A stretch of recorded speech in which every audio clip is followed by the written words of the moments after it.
They are not sleeping anymore. The time have come that the humanity that you've kept in darkness, we are bringing light to it. You will not rule over us from 2023. Not anymore. Not anymore. Ìtẹ́ ń ṣe lọ yìí ní kẹ́ bá dọ́ o. Gbogbo owó tẹ́ bá fẹ́ jí kẹ́yà tètè jí nísìn. Gbogbo tẹ́ bá fẹ́ jí pátápátá àti Tinubu ni mo bá sọ̀rọ̀. Gbogbo owó tó bá fẹ́ ná kó gbé jáde nísìn kó bẹ̀rẹ̀ sí ná. Ó ní selection ní South West. Gbogbo yín ni mo bá sọ̀rọ̀. Àtẹ̀yìn ọba ẹ̀ ní kúure gbogbo yín. Àtẹ̀yìn ọba ẹ̀ tí mo tó ń bọ̀. Ẹ tètè lọ ṣe gbogbo tẹ́ bá fẹ́ ṣe nísìn. Gbogbo ìrúbọ tẹ́ bá fẹ́ ṣe ẹ lọ ṣe. Àtẹ̀yìn ọba ni mo bá sọ̀rọ̀ nísìn. Ẹ tí mo tó ń bọ̀. Wọ́n ń dín pẹ̀lú ọmọ Yorùbá. Ẹni ká dákẹ́ ẹni ká máa ṣọmọ lọ́àbí. Àtẹ̀yìn ọba ni mo bá wí láàárọ̀ yìí. Ẹ tí mo tó ń bọ̀. Ẹ ní ìwò lẹ́ẹ̀mejì. Gbogbo yín ẹ ní ìwò lẹ́ẹ̀mejì. Èyí tó ń bọ̀ ẹ ní ìwò lẹ́ẹ̀mejì. Àròpítàmọ́ ènìyàn ẹgbàgbé ṣíṣe ní tolúwa bá.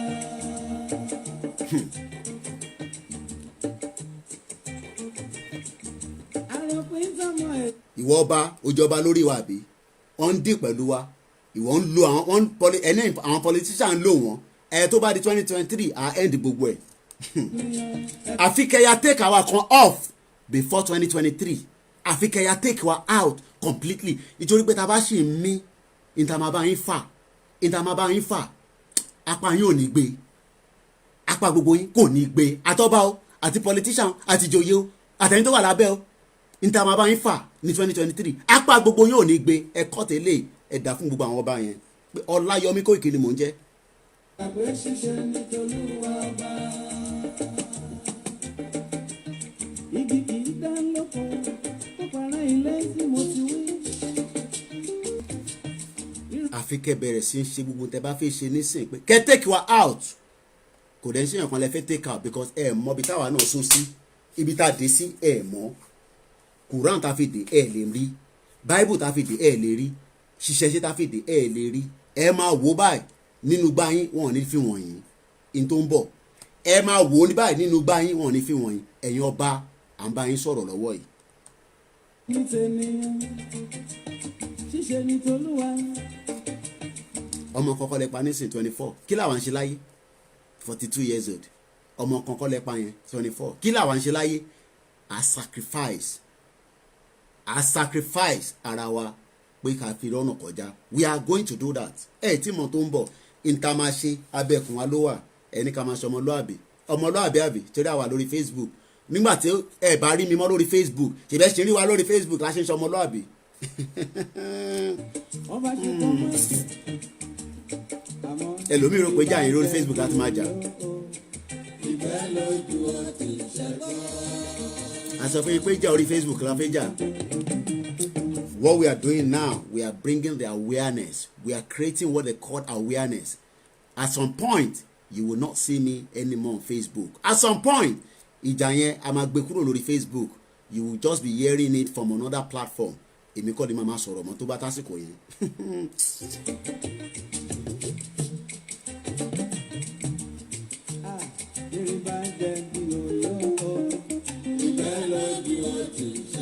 We'll be going to Ibadan very soon.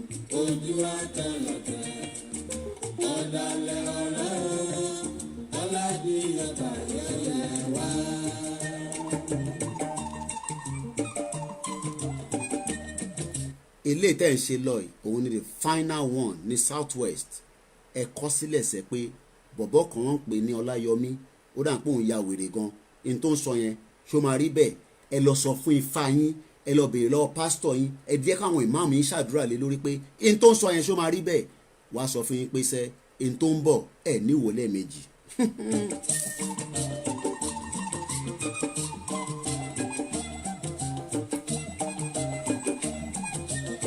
A very good morning to each and every one of you once again, and let me just leave that and then let's see if we can get through to ẹjẹ kọ́kọ́ gbé kúrò lórí speaker ni.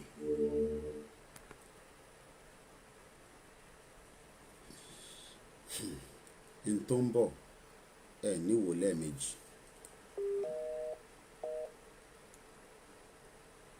ẹ ní wò lẹ́ẹ̀mejì ẹ jẹ́ máa play ọ̀rọ̀ kan ṣoṣo tí máa fi get interface.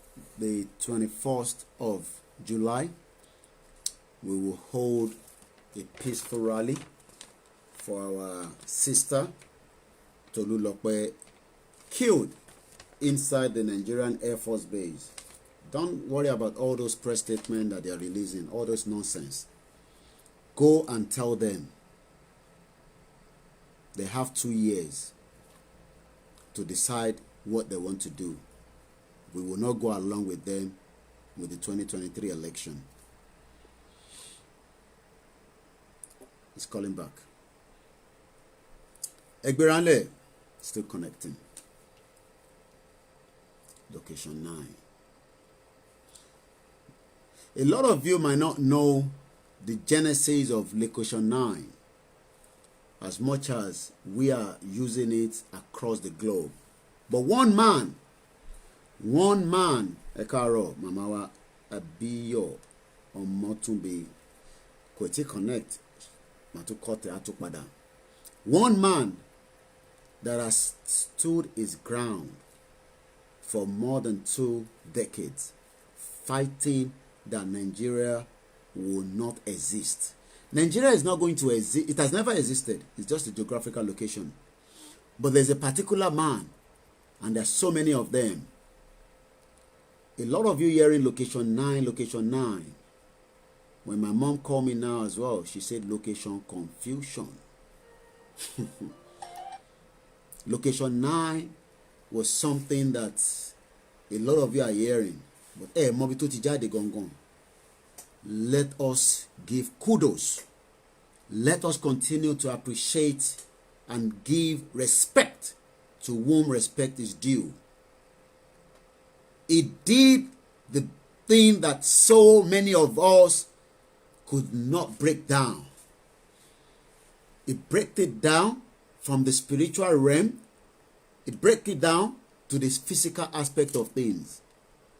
And it's one man that proved to me and you that are still in doubt. I just use that word in doubt. Doesn't mean we don't believe in what we are doing. They call him the crazy man. But we see him as a man of honor. We see him as a man that shut down the system before we are just... Nigeria has been shut down by this one man. One man. Just one man. He shut it down completely. I'm sure. Yomi, I had a discussion with you yesterday about this story. It was fake. Read your comments. Yomi, there's a lot of comments. I am reading the comments. One man. Just one man. When we talk about him, why are you bringing the cat out of the bed? Or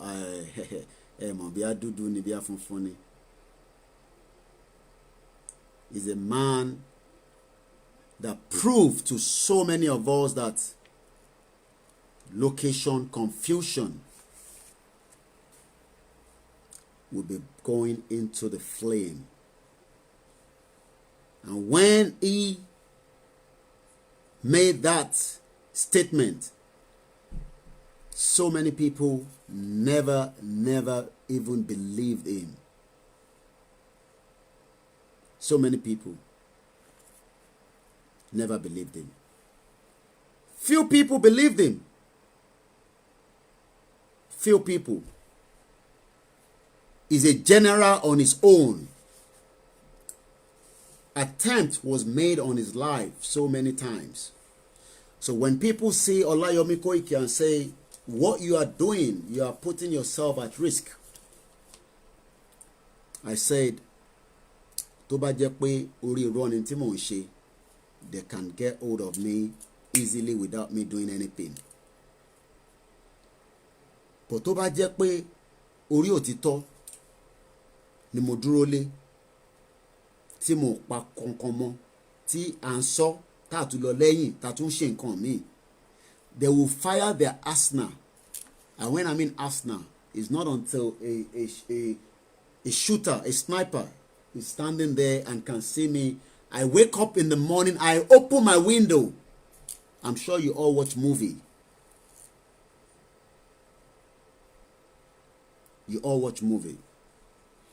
I open my window without worried whether somebody is out there to monitor me inside here, because I know I am standing on the truth. We will continue to respect him. We will continue to appreciate him.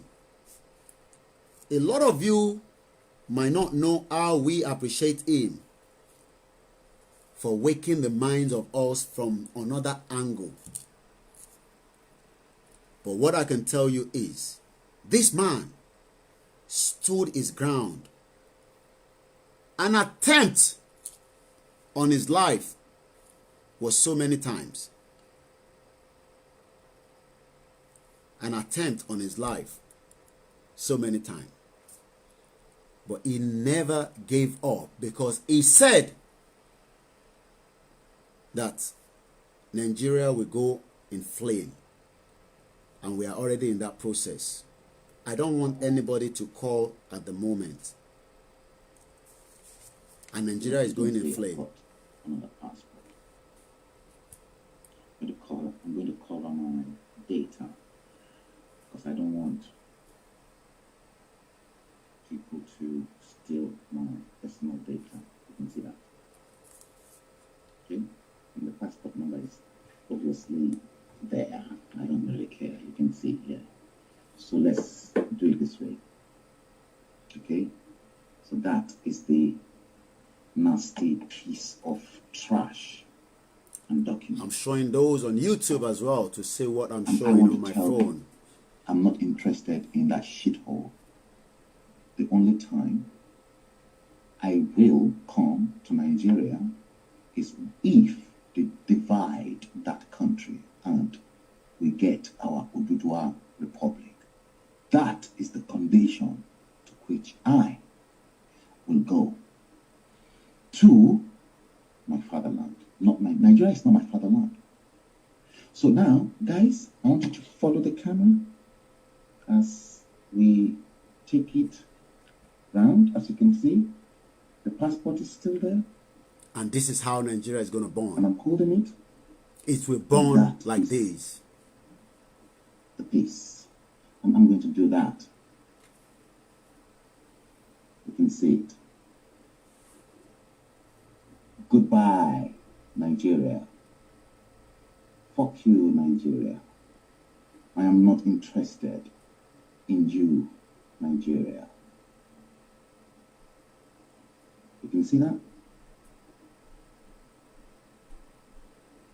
I am practically not interested in this nasty. And this is how it's going to burn. Nation. You've just seen him. You don't know what is inside me. Think I am coming. You cannot predict your what is inside me. Olayomi Koiki. Do not call at the moment. Fulani land. You are practically wasting your bloody time. Guys, goodbye.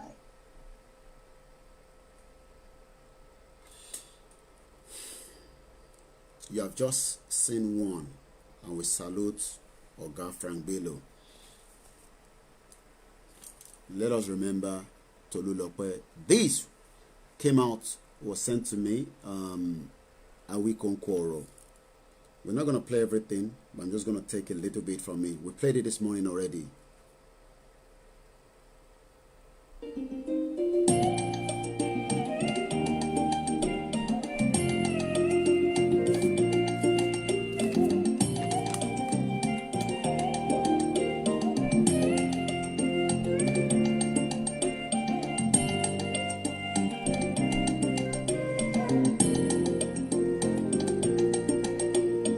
Oro la le da,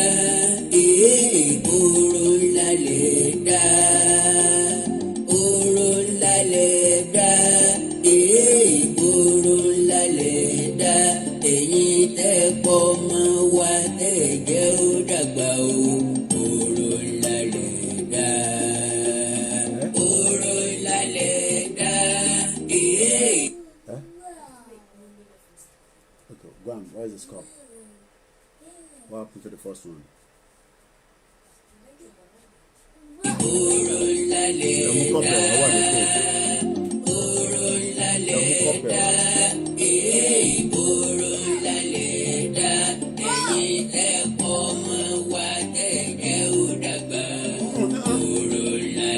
Come here, take that one from me.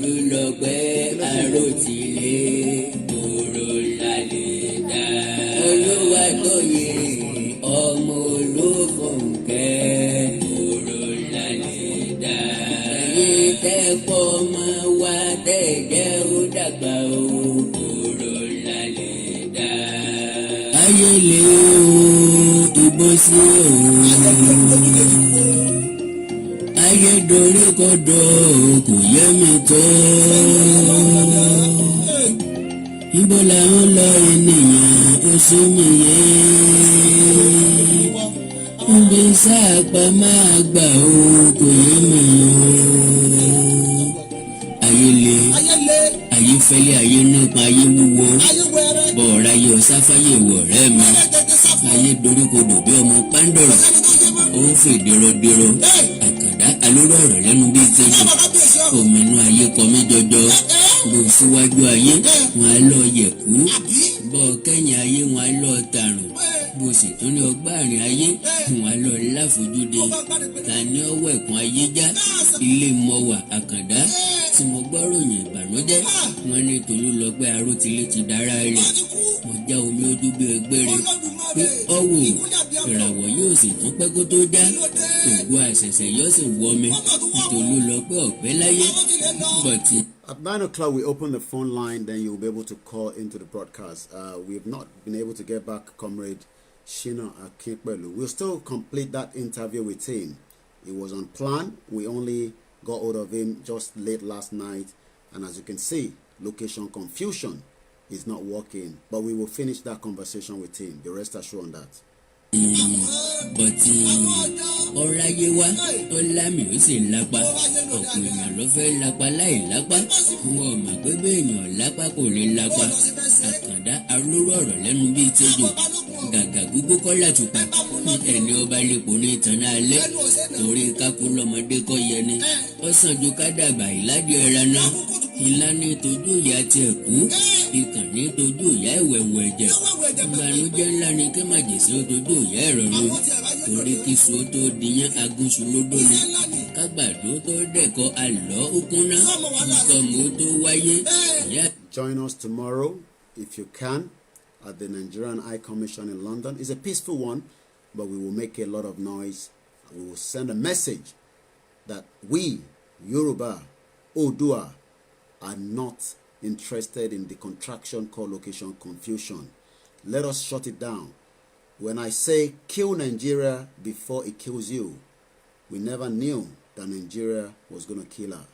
Ti bàbá ni ẹjẹ́ abẹ́rẹ́ kéèyàn ó tó rí ọmọ níjọ́ ìtọ̀ níjọ́ ìgbọ̀nsẹ̀ níjọ́ ìdíbè kọ́mọ ó tó dàgbà kéèyàn kan wá pa ọmọ náà lọ́nà tó rójó nǹkan kanilẹ́yìn ọ̀kan nǹkan wá ní ọmọ lọ bẹ́ẹ̀ pa àfọ̀rọ̀mọ́ Ọlọ́run yóò jù bí bá ti bẹ́rù labọ́mọ gbogbo ògbè ló fẹ́ ká gbogbo àgbẹ̀ ló fẹ́ kórè gbogbo ògbé ló fẹ́ jèrè ọmọ ìní ọ̀pá-gónogún kì í kádùn èèyàn tó pàkàlàmọ̀gbò kì í pósì àánú ìyá àti bàbá Tolúlọpẹ́ ṣe mí púpọ̀ àkàndá mo tó ẹkún sun ńgbà tí mo gbọ́rọ̀ lẹ́nu àwọn méjèèjì mo ní yé àtẹ̀mọ́ra gidi lè yé ayé finá ọmọ jó wọn òótọ́ bọ́lọ́hún ọ̀bá pani kò sẹ́ni tó lè pani ńbọ̀ tí àìmọye èèyàn lọ́lọ́hún ọ̀pá tí èèyàn pa because.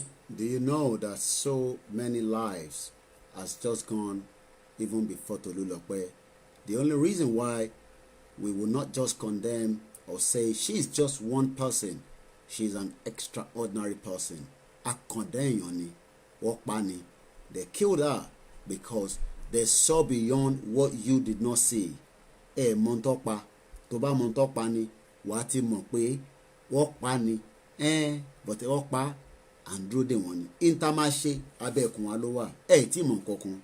Tolúlọpẹ́ ti jagun báńdíìtì, ó jagun Boko Haram, ọmọ arótilé òkú sójú ogun, odò pẹ́sẹ́pẹ́sẹ́pẹ́sẹ́ ìlọ́wọ́ agbé alákọ̀ọ́ni ọmọ lọ. Iná lè láìwá iná ilé ìrọ̀jì òòrùn, ọ̀dọ̀ Ọlọ́run láti wá, á padà síbẹ̀ lọ́jọ́ kan. Olúwa fi fún ni, Olúwa gbà á lọ, ìbùkún ni fún orúkọ Olúwa. Bọ̀tì bó bá wá lọ́nà tí ò yé ni, kò burú bàbá bẹ̀rẹ̀ lọ́wọ́ Olúwa. Kì í ṣe pé Tolúlọpẹ́ wa mọ́tò tó bọ́ sómi, kò wa mọ́tò kó sẹ́nu tírélà.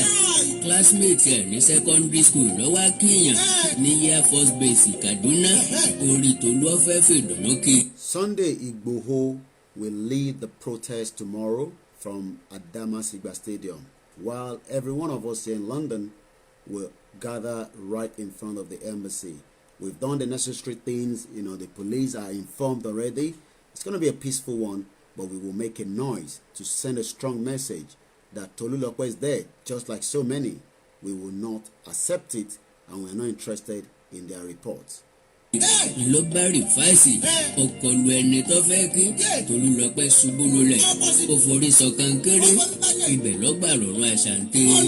Gbọ̀n tí mò ń wí dáadáa o, mo ní òkúkú ojú ogun tí ń pa kíkanjú, mo jagun Boko Haram, ó jà ti báńdíìtì, òkú sójú ogun fínílágá táàdì ẹ̀ bọ̀. So many Tolúlọpẹ́ that is about to be given birth to in the hospital are dying because there is no health care to take care of the mother that wants to give birth.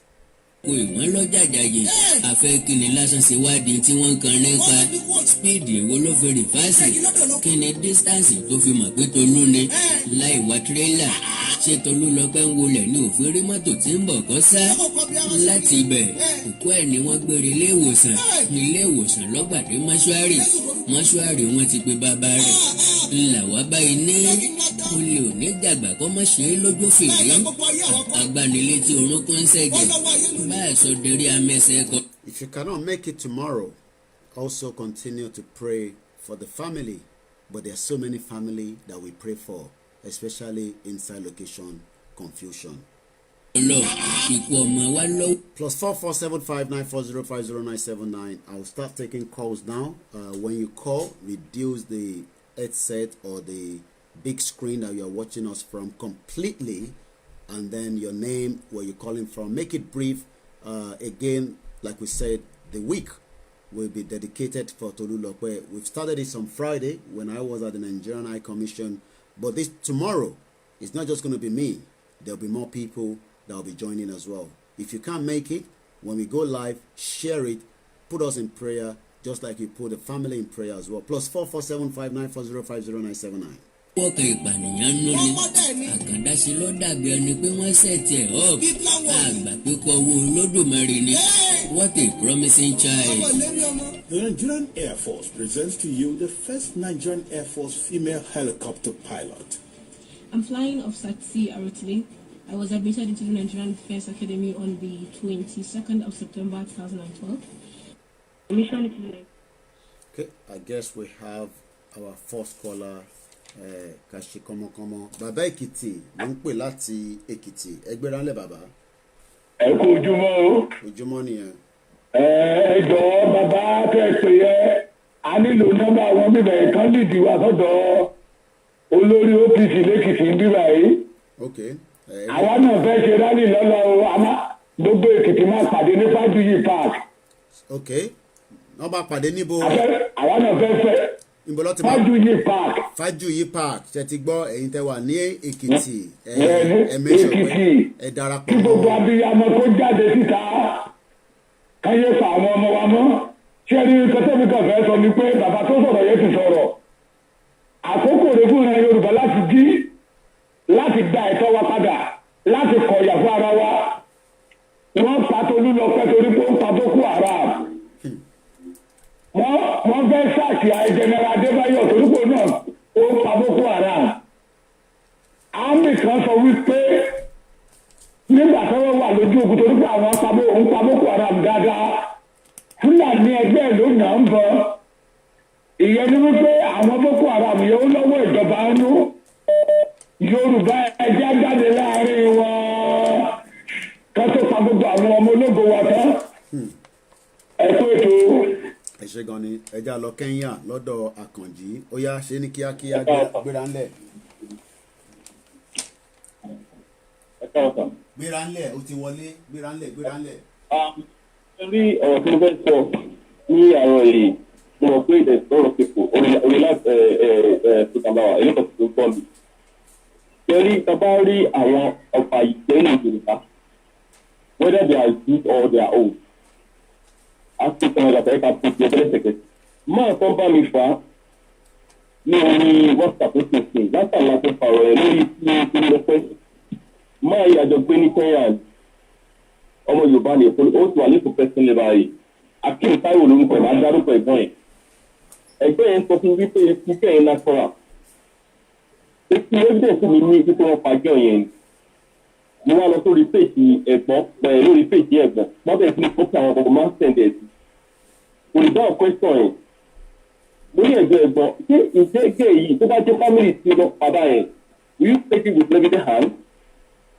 So àwọn olórí burúkú kan sí àwọn ọmọ Yorùbá tó yẹ pé ọ̀pá ìjẹ́ ni wọ́n dúpẹ́ kí wọ́n tó ń gbà lọ́wọ́ olórí burúkú ẹ̀dá yìí. Ẹ̀wù gbọ́dọ̀gbọ̀ yẹn pọ̀ ẹ̀gbọ́n máa ń sẹ̀dí ẹ̀ má bínú fà bí áfà lè fi kàn máa ń sẹ̀gbọ́n ní bọ́ọ̀sẹ̀ tó sẹ̀ máa ń tẹ̀lé fi kẹ́ gbọ́ngàn sí ẹ̀gbọ́n yẹn sọ. Ó jẹ́ ìwọ́n tó fà mí nínú jẹ ẹjọ́ especially our youth. Bàbá rí èèyàn tó jọba ìjẹ́nu Yorùbá ẹgbẹ́ wa lẹ́sẹ̀kẹsẹ̀ ká kojú ẹ̀jẹ̀. Ẹni tí mo sọ̀rọ̀ sí káàsì ni Bọ́lá lè ní máníjà ni I don't care kó má fún mi ní ọ̀fà ọlọ́run aláàánú dáadáa fún ẹ ṣe bọ́tà. But and Air Force on the 16th of September 2017. plus I joined the military simply out of 44759450979. being a military personnel has. My success has brought me to this point, and I'm very grateful to the Nigerian Air Force leadership for the opportunity to have this and to have this title. I'm very grateful, and I'm looking forward to giving my best to the service. ẹ̀wà òpóhùn òkúkòkòrò ẹni tí ń kun náà díẹ̀ ní ọjẹ́ olùlọ́pẹ́ òpóhùn ṣe mọ́ òpóhùn ó kò bí òun lẹ́kùn kò lóun ò ní sanjọ́ fún ìyá àti bàbá òun àwọn akọ́ṣègbérò ọlọ́wọ́ kọ́kọ́rọ́ lọ́yọ̀wọ́ ẹ̀ nínú àwùjọ ganan ní kú bá pa abẹ́rẹ́ lábẹ́rẹ́ kú o kú pa abẹ́rẹ́ abẹ́rẹ́. If you have not signed the petition, a lot of people think those petitions are just a joke. It goes a long way as well. Let's go to Cambodia. Hello. Egberanle. Yeah, ẹ kú ọlọ́run àwọn àkànní. Ẹjọ́ ṣe rí bàbá tí ó pè tí ó sọ̀rọ̀ yẹn ẹjọ́ ọ́fíìsì yẹn táwọn náà jọ kó máa bá àwọn ọ̀dọ́ Nàìjíríà yẹn kó máa bá wọn sọ̀rọ̀ because they are very close to those people than our ní òkè òkun. Wọ́n wà very close tọ́jọ́ kọ́ máa make awareness. Gbogbo àwọn olórí burúkú tí wọ́n dẹ̀ sọ pé wọ́n Nàìjíríà sì làwọn ṣe ń fẹ́ lórí gbogbo nǹkan tó ń ṣẹlẹ̀ yìí. Tí wọn bá kọ̀ tán yí padà Ọlọ́run máa mú wọn kúrò nípa ọkùnrin. And ó dẹ̀ tó time bí the last caller ẹ̀ ti sọ ó jẹ́ kó máa bẹ̀rẹ̀ sí bá àwọn lójú jẹ́. Because tí ojú bá ń ṣe pé tó bá fẹ́ wọn ojú ẹ̀ pé nǹkan tó ń ṣe yóò dáa ojú ò ní mọ̀ pé nǹkan tó ń ṣe ò dáa. This is the right time we need to wọ́n lè láti kọ́kọ́ kọjú sí wọn náà nítorí orí ń ta àwọn èèyàn ìyá dẹ̀ ń jẹ́ àwọn èèyàn bẹ́ẹ̀ táwọn èèyàn bá mú mọ́ra pé ẹ fi wọ́n lẹ̀ jẹ́ kó ọlọ́wọ́ jẹ́ kẹ́ni burúkú kó bá nǹkan bẹ́ẹ̀ they need to face them and they need to bring them down. Even including Tinubu Ọlọ́run kó jọ kó ṣàánú wa everything máa ṣe lágbára Ọlọ́run ẹ ṣe púpọ̀. lọ́rùn alákejì ìràwọ̀ ń ọ̀pẹ́ tó wọ̀ lóògùn kòwé ọ̀hún ké ṣùgbọ́n kò ha àrító ló fẹ́rẹ̀. Join us tomorrow from 11 a.m. We will do our normal broadcast in the morning. We will make sure it doesn't go more than 2 hours. And as soon as we finish that broadcast, I will set myself and I will be there. I will be there ready for the broadcast right from the Nigerian Embassy, location 419. Also in Ibadan, wọ́n máa gbéra láti Adamasingba. Tó bá ń lọ látẹ̀kọ́, tètè kúrò nílé.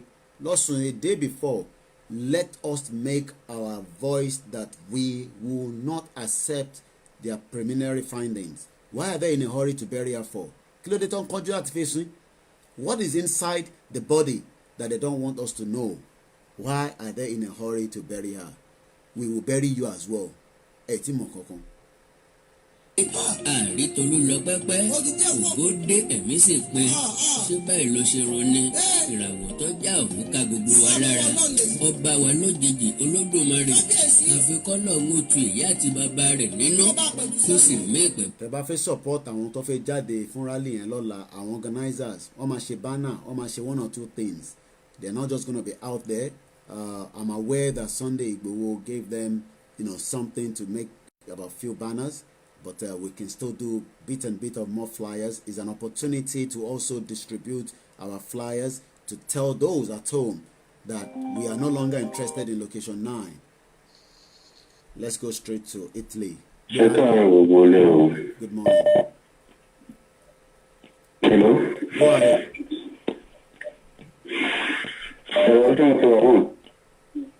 We can hear you. Go ahead. Oh, okay. Mo kàn fẹ́ sọ ọmọ kékeré kan ni o. Ṣé rí gbogbo story tí wọ́n make up nípa Tolúlọpẹ́, let them forget it. We are no longer we are no longer like our ancestors. Ẹ má máa pàjá ní mọ̀nkí fún wa. Irọ́ ni. So gbogbo story yẹn let them forget it. And another one, mo ṣe ń sọ ọ̀rọ̀ yẹn. Olúwa tóbi Ọláìtàn lórúkọ tèmi, mò ń sọ̀kalẹ̀ bọ̀. Ọba bí the Nigerian government SCS ní kẹyẹ parọ́ coronavirus àpò à ń sọ̀kalẹ̀ bọ̀ ẹ wá wò bóyá gbìyànjú nílò àná. That is all I have to say. They think we are joking.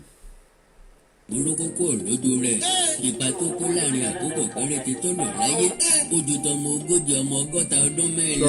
+447594050979. At exactly 9:30, I will wind it down. That means we've done 1 hour beyond what we normally do in the morning, and I'll be back again tomorrow morning. But let us continue to tell people that protest is holding tomorrow. We're working on the Abuja one as quickly as possible. As soon as I get all the confirmation, I will release the statement from here. If you want to do one in Lagos, you need to let us know so that we can also release the statement. People are saying that they must also do one in Kogi State. It makes me remember now also, we lost, what's his name, Colin Konrufke, that died at the Ethiopian airline from Kogi State as well. What's his name?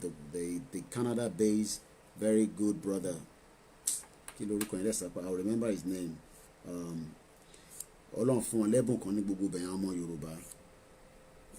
He died as well. What's his name again? That was making his way to Kenya. That died on the Ethiopian aircraft here. I think it's from Kogi State as well. I remember his name. I'll pick it from the comments. ọmọdé ká fẹ́ràn ńlá borí ó sàn ju ká tààràkà pẹ́ láyé lọ kò sẹ́ni tí ò ní kú tó kó bàbá rẹ̀ ò ní dègòrò gbogbo ẹni ó wá sáyé ni ó padà. Yes, you're right. Pius Akinsanmi, Kolon Kutubo Tesi Afefere. Yes, I think there's something in Yoruba as our DNA. Gbogbo biki Tabawa will flourish. Even in the midst of the little inside location 9. Very brilliant of Tolúlọpẹ́. There's so many Tolúlọpẹ́ like that too. Wọ́n pọ̀ gan rẹpẹtẹ. Àmọ́ ìràwọ̀ yẹn ń bò mọ́lẹ̀ nítorí pé inú darkness ni wọ́n kó wọn sí. Sori tó bá tú wọn lẹ̀ báyìí, wàá kọ́ máa pẹ́ ibo lílé tú wà báyìí. 24 years old. Ó ṣe tí Nàìjíríà ò rí rí. Wọ́n dẹ̀ pa bẹ́ẹ̀. Ó wá kù sẹ́mi àti ẹ lọ́wọ́. Sori ìwọ tó ṣe ń sọ pé wọ́n Nàìjíríà. Túbọ̀ máa sọ bẹ́ẹ̀. Sori ẹlòmíì ní sí gbogbo target ẹ̀ ní sí ni pé kí Tinubu kó gbówó jáde nísìnyí tó bá ti fẹ́ kò ní rí ṣe sẹ́ẹ̀ ní ìtafẹ́ṣe inú òkun wa ló wà election yẹn ẹ̀ ní rí ṣe ìtawà máa ṣe inú òkun wa báyìí ló wà gbogbo ilé ìta ṣe ń ṣe nísìnyí formality ni to tell the world bẹ̀kọ́ tó bá tó àsìkò yẹn the world will hear wọ́n ẹ yà sọ fún ọkọ ya lock mi mọ́lẹ̀ níbi tí mo jókòó sí kó má jẹ́ kí n jáde. Gbogbo ohun tá a bá ṣe sílẹ̀ ni yóò padà wá dìtàn lẹ́yìn ìgbà tá a bá lọ. Òótọ́ ni pé Tolúlọpẹ́. You are still in your 50s, ò ń bẹ̀rù kú. In the 60s, ò ń bẹ̀rù kú. Ẹni tó tẹ̀ wà ní 70, kọ́lọ́n túbọ̀ lọ́rẹ́ gbogbo yín. we are telling you, we are advising you, let us tell those at home. Ṣẹ́rí ìjà tá à ń jà ìjà war front oríṣiríṣi ni. I said it, bójá àbúrò mi tó tẹ̀lé mi ọmọ ìyá mi ló bá ṣe politics 2023 ẹ bẹ́ orí ẹ̀ dànù. Tẹ́ bá ti bẹ́ orí ẹ̀ mi náà lè bẹ́ orí tọ̀dọ̀ tiẹ̀ náà. Bó ṣe máa rí ọ nìyẹn kò ní selection. Ẹ jẹ́ máa sọ fáwọn ará ilé yín tó sì sọ wọ́n Nàìjíríà, ẹ sọ fún wọn pé àwọn wèrè kan ń bọ̀. Ẹ sọ fún wọn bẹ́ẹ̀ pé àwọn wèrè kan wọ́n ń bọ̀. Whether wọ́n pín o wọ́n pín o whether ó collapse before then o but pé kò ní collapse yẹn àwọn àwọn selection kájọ máa rí. Yes, Professor Akinsomi Pius, another very powerful. Wọ́n pọ̀ bẹ́ẹ̀ á pọ̀ bẹ́ẹ̀ á pọ̀ bẹ́ẹ̀ á pọ̀ kò ń yo DNA wa ní ìtóyìnbó nìkan ọ̀ráyè gbà nìyẹn DNA tó wà nínú blood wa wọ́n ní àwa ní ìràwọ̀ adúláwọ̀ ẹ wá bò mọ́lẹ̀. Àwọn kan nísìn tó jẹ́ community leaders yín wọ́n ò lè wo lójúlẹ̀ méjì. Ṣé wọ́n rò pé wọ́n ń fomi tútù sí lẹ́nu tẹ́lẹ̀ ni? Ṣé torí mò ń ṣe díẹ̀díẹ̀ mò ń tẹ̀lé wọn díẹ̀díẹ̀ à ń ṣe live video láti ibì kan ìkan tẹ̀ send message mo kàn rẹ́rìn-ín bí ọ̀dà pé bí ẹ kò tẹ̀ tí mo wà ó sì ń sọ̀rọ̀ ó ń sọ̀rọ̀ kí ló tẹ̀ message tó tẹ̀ send lánàá náà fẹ́ ṣe nǹkan kan ní Nigerian embassy mi ní èmi àbí kí n fọ́gò mọ́ gbogbo yín lórí. Interface level by level ni ẹ̀yẹn jẹ́ ká create awareness. Àní kẹ́ má fún wa lówó ẹ fún wa ní materials. Àwọn èèyàn béèrè fún materials. Màá brand gbogbo west south west. Màá brand ẹ̀ sí Oòduà. Ẹ má kówó fún mi ẹ̀yẹn sọ pé material báyìí 500,000 pieces of material wà níbi àká lọ́kọ́. Ẹ fún wa ní materials. Mo sọ pé ibi tèmi àtòṣàtọ́ láti sí ẹ̀ tí mọ̀ kankan ibi ìbàdàn láti sí. A máa fọ́ Nàìjíríà ẹ̀ ń sọ pé kínní Nàìjíríà wá tóbi tó yẹn ni àwọn wo ló wà nínú Nàìjíríà wọ́n ní ká má threaten wọn ká má sọ̀rọ̀ bẹ̀ ìfìtúrẹ́ ṣì rí ibi lórí afẹ́fẹ́ ni àsìkò máa wà fún ohun nìkan lẹ́kọ̀ọ́ máa gbọ́ gbìgbìgbì lẹ́ máa gbọ́ gbìgbìgbì yẹn dẹ̀ mean anything tó bá wọn ẹni kó counter sí sọ fún wọn sọ fún ẹbí ẹ sọ fún family ẹ pé tó bá ṣe election 2023 tó tẹ̀lé wọn lásán á bá lọ lélẹ̀ tá à ń ṣe yìí eléyìí tá a gbé dání àfi káwọn Professor Banji kọ́ tètè fast track gbogbo tó ń ṣe gbogbo táwọn ń ṣe yẹn international community ni ìbáwá la ní Nàìjíríà àwọn àánú Nàìjíríà jẹ́ máa da gbogbo ẹ̀rù ṣèbáwá gbogbo ala ní Nàìjíríà ṣáwọn nìkan làwọn olóòpá àwọn ní Nàìjíríà àwọn nìkan làwọn olóòpá àwọn ní Nàìjíríà àsìkò yẹn bọ̀. Orúkọ rẹ̀ ò ní parẹ́ nínú ìwé ìtàn tó ti kọ́lé ò sì ní parẹ́ láéláé. Ṣé wọ́n rò pé àwọn nìkan làwọn ní Nàìjíríà? Tinubu rò pé òun nìkan lòun ní Nàìjíríà. A sọ fún pé sẹ́ gbogbo alájọ ní ìlú yẹn àdè máa pín. Ẹ sọ fún bẹ́ẹ̀ pé bọ̀bọ̀ kan ń pè ní wèrè ni bọ̀bọ̀ náà. Gbogbo ìta ṣe ń ṣe à ń ṣe ń tábì fáwọn kan ṣe rí gbogbo yẹn international formalities ni. I'm telling you. Àfi kí gbogbo àwọn groups lẹ́gbẹ́lẹ́gbẹ́ ké tètè ya mọ bẹ́ ṣe máa pín Nàìjíríà gbọ́n ẹ̀ ní pín before then àwọn àtúwáṣẹ̀ election lórí léwa lórí àtúwá jókòó another 4 years. This is the final one lélẹ̀ tó ń bá lọ yìí gbogbo àwọn Professor Banji Afẹ́nifẹ́re gbogbo ẹgbẹ́ kẹgbẹ́ lẹ́gbẹ́lẹ́gbẹ́ Yorùbá ṣe rí gbogbo tẹ́ ń bá wọn sọ yẹn à ń ṣe ní àti baba Gani Adams gbogbo ẹni tẹ́ ń ṣe pátápátá àwa yà wèrè gan ní táwọn gbé bọ̀ ẹ̀ tí mọ̀ gbogbo èèyàn bá là ń bá sọ̀rọ̀ àfi kẹ́yà pa mí before then àfi kẹ́yà pa mí before then àfi kẹ́yà pa Koiki Media before then kẹ́yà pa mí ní tó ń bọ̀ ẹ̀ tí mọ̀ ẹ̀rù pé màá jókòó London tí mo sọ yìí ni àfi kẹ́yà rán ikú kó pa mí kò ní sí election ní 2023 àti Oyèkán àti Ọọ̀ni of Ifẹ̀ àti Ìjẹ̀bú gbogbo wọn pátápátá àwọn wèrè ọlọ́ba tí à ń jẹ ọmọ káàrọ̀ jíire in tó ń bọ̀ ní ìwòlẹ̀ méjì wọ́n ní kọ́ máa respect ọba kọ́ máa root sọba àbí so kíyà máa jẹ wá kébi máa pa wá kọ́ máa pa wá àbí ká máa root sọba ok 2 years a sì ń ṣe awareness ni àfi kẹyà rán ikú kó pa mí ẹkúkú ti rán ọkú sí Tolúlọpẹ́ 42 lèmi òun 24 ṣòṣẹ́ pé mi tẹ̀ ti lulẹ̀ ayé díẹ̀ àfi kẹ́yà rán ikú kó pa mí before then kò ní selection sẹ́ and I will be on ground personally àfi kẹ́yà rán ikú kó pa mí before then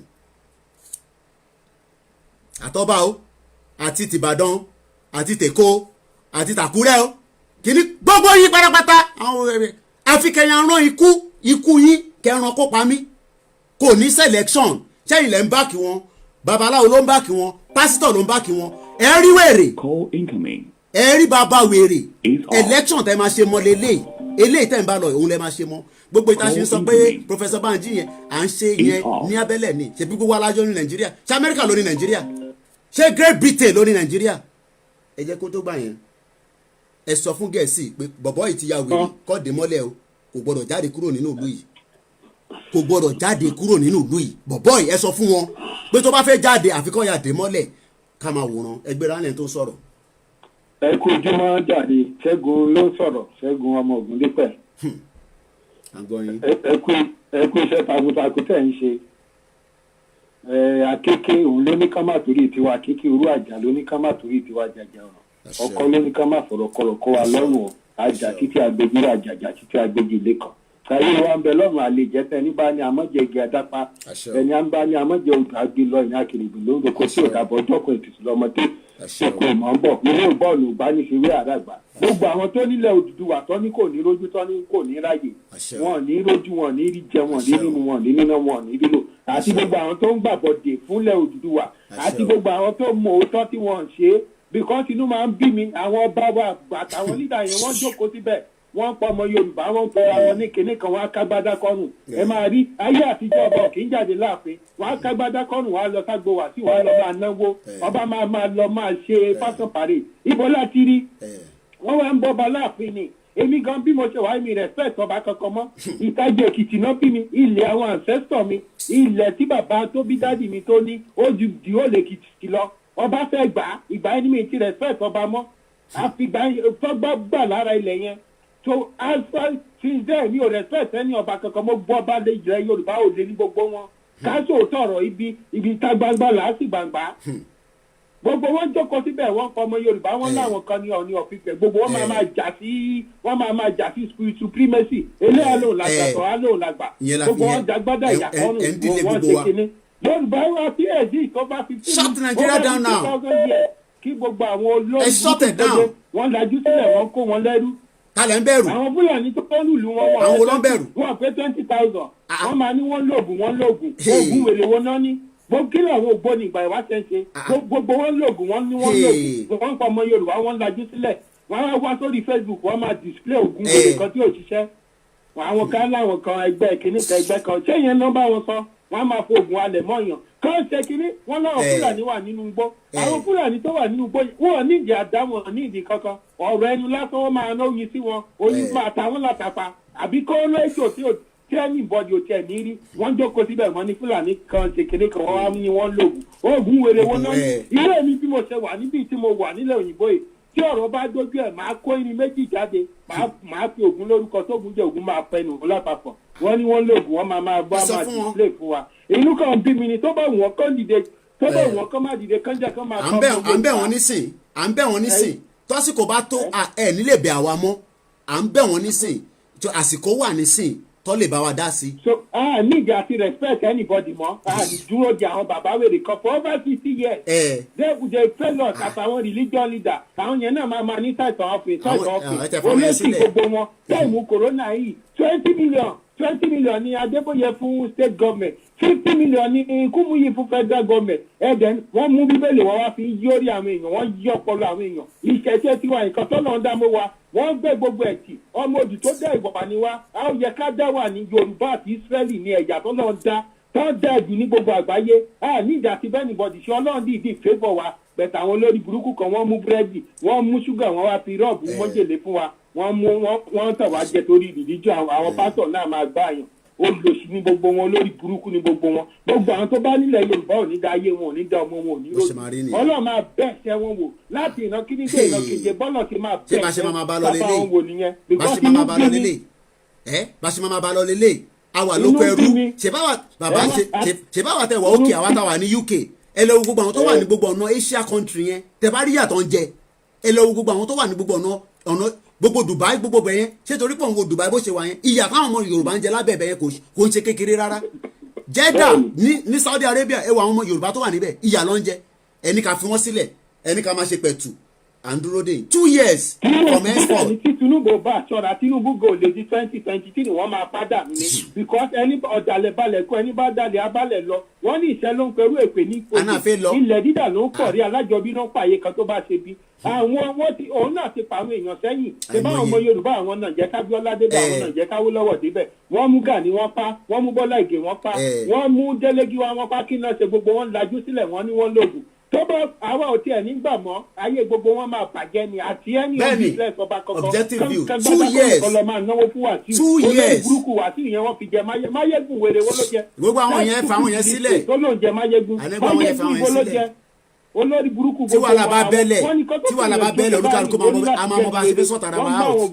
wọ́n ń fira wọn joyè ayé gbogbo wọn máa bàjẹ́ ni ó kàn mi ò ní àǹfààní àti travel sí Nàìjíríà wá sí Nàìjíríà at the moment ni kárí mo ní àǹfààní mo ti ní ẹni ọjọ́ tí n bá ní Nàìjíríà yìí èmi àti Bájínátù làjọ máa débẹ̀ máa ń lórí anybody dání olórí burúkú ní gbogbo wọn pátápátá. là ń fi àwọn tó ń ṣiṣẹ́ lọ kọ́ tètè yanjú ẹ̀. Look, ṣẹ́rí gbogbo àwọn táwọn yẹn máa sọ I need the UN gbogbo yẹn formalities ni. ẹ jáde I believe in action. ìgbà táwọn wà ní school àwọn ọba wọn ṣe kóòtù bẹ́ẹ̀ èmi bá wọn wọ gbòòrò láìsà wọ bí anybody dáa kò sẹ́ni jẹ́ máa gbéná jẹ́ wojú ẹkùn láìsà wo. wọ́n máa ní wọ́n lò gbóògùn wèrè wọn náà ní àwọn minority wọ́n wá láti Libya. minority wọ́n rúlu wa for 60 years. rí kọ̀kan ṣe sí. ọmọlúwàbí ò ní dáa. àwọn gbogbo àwọn ọmọ tó ní wọ́n ṣe kóòtù ní school àwọn ẹyẹ àwọn bùkà kí gbogbo wọn kó dẹyọ kan. kán bá bo police station bíi corona ọlọ́pàá máa ká. ntọ́ ń bọ̀ wà níwò lẹ́ẹ̀mejì. kí ló ń jẹ́ ìbọn olùwọ̀ kì í kú lẹ́ẹ̀mejì. tẹ́lifí bí o ṣe wà níbi wọn bí anybody. ṣẹ́rẹ́ lè ta gbé dání non-negotiable. non-negotiable. olùwọ̀ kúlẹ̀ méjì. 2 years. wọ́n máa pera wọn lọ́mọ Yorùbá. 2 years. kí ni àwọn ògbóni ìgbà ìwáṣẹ̀ ṣe kí ni àwọn awo ń ṣe àwọn ìjì ńlá tó wà níjẹ̀bú kí náà ṣe àwọn agẹmọ ìjẹ̀bú ọmọ agẹmọ mẹ́rìndínlógún kí ni gbogbo wọn ṣe ẹ máa ní ẹlóògùn ẹ̀dẹ̀ lajú sílẹ̀ ẹ wá fẹ́ máa kó oògùn alẹ̀ mọ́yàn ẹ máa display oògùn lórí Facebook àwọn kan ní wọ́n ṣe kí ni wọ́n máa 2 years is just enough for Nigeria government to urgently listen. 2 years. ẹ lóògùn kẹfì pa àwọn Fúlàní dànù kẹfì pa Haúsá dànù ẹ máa parọ́ kan fún wa. 2 years. ògùn èrèwò náà ní àwọn ọba náà wọ́n máa lọ jójó wá sí wọ́n máa lọ máa náwó wọ́n máa ṣe money trafficking wọ́n lè respect ọba náà báwo náà ṣe máa respect ọba ìyẹn báwọn àwọn ọdọ lórí burúkú Tinubu politician ló fi wọ́n síbẹ̀ they are all useless people. gbogbo yìí la máa pa wọ́n máa fi àwọn ọmọ ẹgbẹ́ sọ pé kọ́ máa pa àwọn náà máa sọ pé. kọ́tùlẹ̀ Yorùbá ṣe ṣé nǹkan tó dùdú wàá fi lé wọn lọ́wọ́ nìyẹn they are all useless people olórí burúkú ni gbogbo ayé gbogbo wọn ní da sílẹ̀ Yorùbá yẹn bá bàjẹ́ ayé wọn ò ní da I don't care àti ẹni ọba because gbogbo wọn jọ bàjẹ́ ni politician gbogbo wọn olórí burúkú ni gbogbo wọn pátápátá lápapọ̀ àti Tinubu àti Ọbásanjọ́ olórí burúkú yẹn ayé gbogbo wọn ò ní da ilẹ̀ ọ̀tà nìyẹn Ọbásanjọ́ ló bí 11 years lọ́ọ́ fi ìlú Nàìjíríà ilẹ̀ ọ̀nà ọ̀tà yẹn ilẹ̀ Abẹ́òkúta nìyẹn tẹ́yìn bá travel from Lagos to Abẹ́òkúta wọ́n máa lò more than 5 hours wọ́n túbẹ̀ yẹn ṣe wọ́n ní federal government ni wọ́n àwọn kan ní state government they are all useless people they are bunch of nonsense they are all stupid element.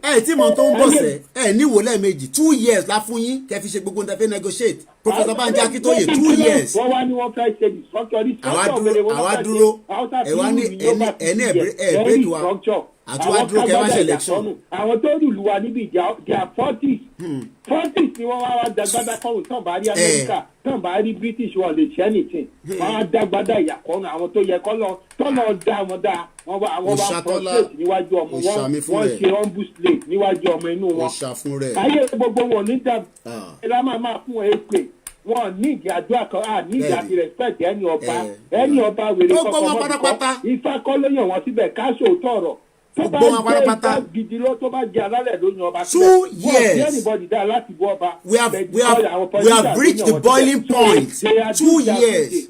We have reached the boiling point.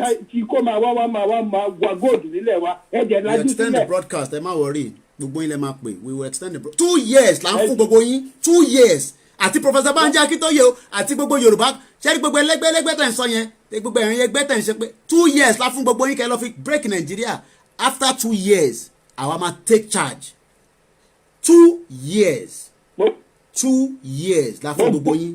gbogbo àwọn àjẹ́ àwọn ìyá mi ẹ dìde ẹ bẹ̀rẹ̀ sí báyìí káwọn àjẹ́ tó wọ́n máa kó kó wọnú aṣọ rọ̀kì lọ́kọ́ lọ pa fake Buhari tó wà ń bẹ̀ ìkọ́ta mọ̀ pé kò sí Buhari fake Buhari ló wà ń bẹ̀ jùbìrí àbí wèrèwò náà ló wà ń bẹ̀ àti àwọn òṣìbàjọ́ kọ́ pa gbogbo wọn dànù ká kúkú mọ̀ pé wọ́n finish gbogbo irú ìyẹn ló yẹ kó máa lo agbára wọn fún wọ́n á wá sórí Facebook wọ́n á máa display fún wa kò sí nǹkan máa display kankan fún wa fake ni.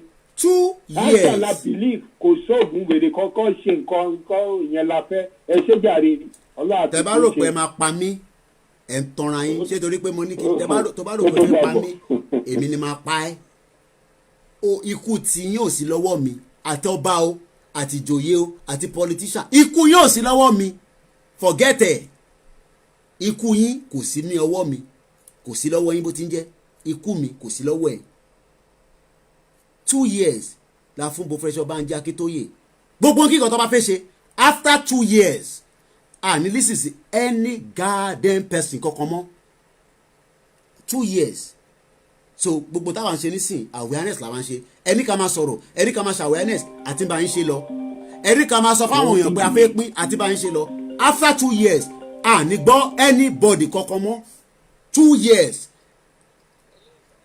ẹgbẹ́ra lè mà. yẹsà ẹ kú ètò ọba wa pẹ̀lú yín. ẹ jọ sà ẹnìkan wà lórí platform lọ́wọ́lọ́wọ́ báyìí ọkọ máa yin whatever orúkọ yẹn ṣe bákan ó ń sọ̀rọ̀ nípa Nnamdi Kanu if you hate Nnamdi Kanu if you do this if you do that ṣọ́rọ̀ Nnamdi Kanu là ń sọ bẹ́ẹ̀. orí ẹlòmíì ò pé ẹ má yẹ kí ẹ distract ọ̀rọ̀ mọ́. odindi ọmọ kú odindi ọmọ ológo wọn kọ lórí ẹ̀dá wọn sọ̀rọ̀ ẹ̀mí ẹ̀dá ó wá ń sọ̀rọ̀ Nnamdi Kanu ní kí ló kàn ọ́ káàlù pẹ̀lú Nnamdi Kanu kò dẹ̀ lọ sórí pátọ́ọ̀mù Nnamdi Kanu kó lọ máa sọ rádaràdà ọ̀rọ̀ ó kàn lórúkọ Yorùbá ni mo mọ̀ ọmọ tó ń sọ̀rọ̀ yẹn àtijọ́ porí nígbà kan tí mo ṣe bá wọn sọ̀rọ̀ tá à ń sọ̀rọ̀ Nàìjíríà màmá mi ẹgbẹ́ra lẹ̀ ẹ má yẹ kí àwọn kan distract wa. nǹkan tẹ́mi tẹ ẹ̀fẹ́ sọ nípa ọ̀rọ̀ ikú ọmọ yìí náà ní àdúrà kan ṣoṣo péré mo fẹ́ gbà ọ̀rọ̀ náà ló sọ nínú ìwé Tẹsalóníkà orí kìíní ẹsẹ̀ 6 ó ní bí ó ti jẹ́ owó òdodo ní fún Ọlọ́run láti fi ìpọ́njú gbẹ̀san lára àwọn tí ń pọ́n wa lójú mo gbàdúrà gbogbo ọkàn tó pọ́n ìyá Tolúlọpẹ́ àti bàbá Tolúlọpẹ́ lójú lórúkọ Jésù ogun ọ̀run á pọ́n wọn lójú ẹ̀mí ọmọ yẹn Ọlọ́run á dèrè ẹ̀mí ọmọ yẹn lára gbogbo wọn ó ṣe dá ẹ̀mí ọmọ yìí légbodò lọ́dọ̀ máa dá gbogbo ìran wọn légbodò ó dàbọ̀ tà ẹ pé ètò Ọlọ́run ẹ ṣe gan ni mà ẹ fọ̀rọ̀ Nnamdi Kanu sílẹ̀ àwọn ń jàjà tiwọn àwa náà ń jà tiwa àwọn kọ́ ló máa sọ báyà ṣe fẹ́ jà ṣé Nnamdi Kanu èmi mọ tí Nnamdi Kanu ṣe ni òun kọ́ ló máa sọ tẹ́mi fẹ́ ṣe gbogbo kò síyàn kankan tó mọ tí mo fẹ́ ṣe ikùn mi nìkan ló wà in ti máa ṣe mo dẹ̀ ti mọ̀ in ti máa ṣe mo ti mọ̀ kò dẹ̀ sẹ́ni kankan tó mọ̀ ikùn mi dẹ̀ ló máa wà 2 years àfi bẹ́yìn àwọn ní 2 years àti Professor Banji Akintoye o àti gbogbo ẹlẹgbẹlẹgbẹ o àti OPC o àti gbogbo yín o 2 years la fún gbogbo yín ní go more than 2 years after 2 years we will start what we want to do talẹ máa dúró à ń dragi kíní à ń dragi ilé à ń dragi ilé ìjọ la máa dragi gbogbo yẹn dà ìjọ la fẹ́ dragi gbogbo yẹn dà à ń pelé lójoojúmọ́ àwọn ọmọ kéékèèké ń sunkún no light mo pelé lánàá ní mosquito bite me mosquito bite me mosquito bite me kò sí ná àwọn ibìkan wà wọn ní ná 13 years ẹ wá ní káwá dúró ibì kan wà ní Ondo wọ́n ní wọn ní ná 10 years kò sí gọ́fìnà bẹ́ẹ̀ rí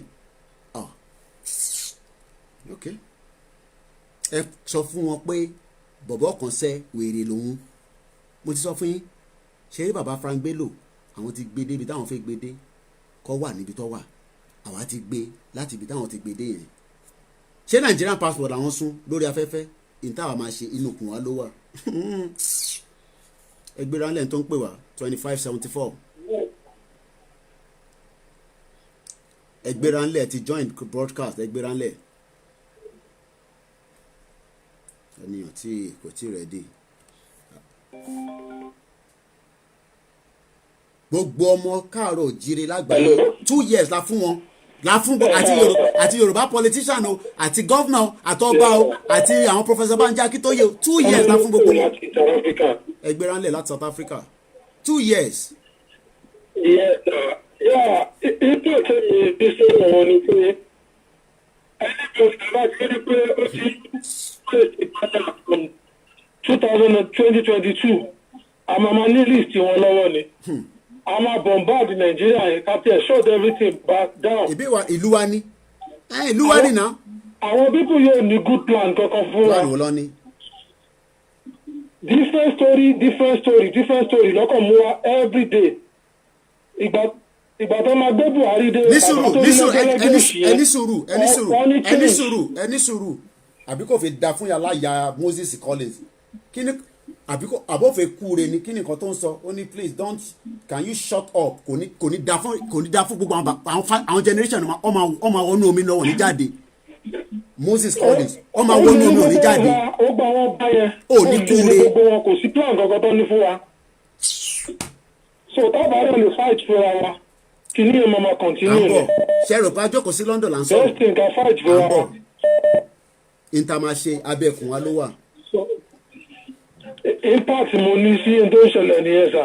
ẹ ṣe gan ni so bó ṣe pa Tolúlọpẹ́ yẹn kí mi dúró kó tó pa ẹlòmíì kí n tún dúró kó tó pa ẹlòmíì ò ní kúure ìwọ Moses Collins ò ní kúure níbikíbi tó bá wà a máa forí ẹ̀bẹ̀ ògùn ni ẹ rò pé à ń ṣeré ni ẹni sùúrù ẹjẹ ń play ntí Òṣàtọ́lá náà send ẹni tó ń pẹ́ ṣe sùúrù náà send kankan sí mi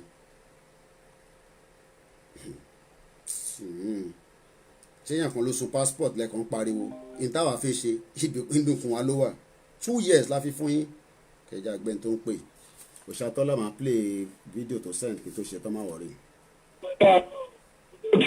ẹgbẹ́ránlẹ̀ ó ní kúure wọ Moses Collins ó ní kúure ogun ló máa pa ẹ́ ẹgbẹ́ránlẹ̀ ẹni tó ń sọ̀rọ̀. ẹ káàárọ̀ ó kọrin bọ́lẹ̀ tí ń pè wá. ẹ káàárọ̀ ó kọ tèmi ní ìbíyẹmí Ismail ọlọ́ọ̀kan. Yorùbá ní òkòkò Michael ẹ fi ṣàfihàn láti Benin Republic àwọn tí wà nìyẹn lọ́hùn ẹgbẹ́ránlẹ̀.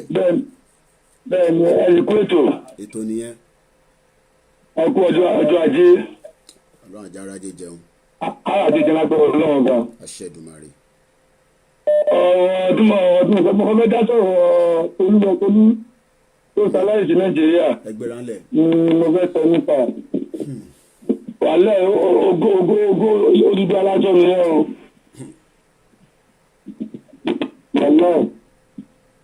wàhálà ọmọ akúgbẹ ọmọ rẹ wá rí àkàrà ìgbẹ́ olóko tẹ̀ ìgbẹ́ àwọn ọ̀dẹ̀. adé ò tí máa pẹ́ padà lẹ́yìn ẹ̀kọ́ làbá bínú máa pẹ́ padà.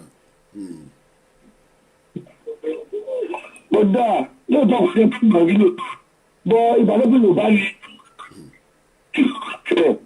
ẹ̀bọ́ amáyí pinnu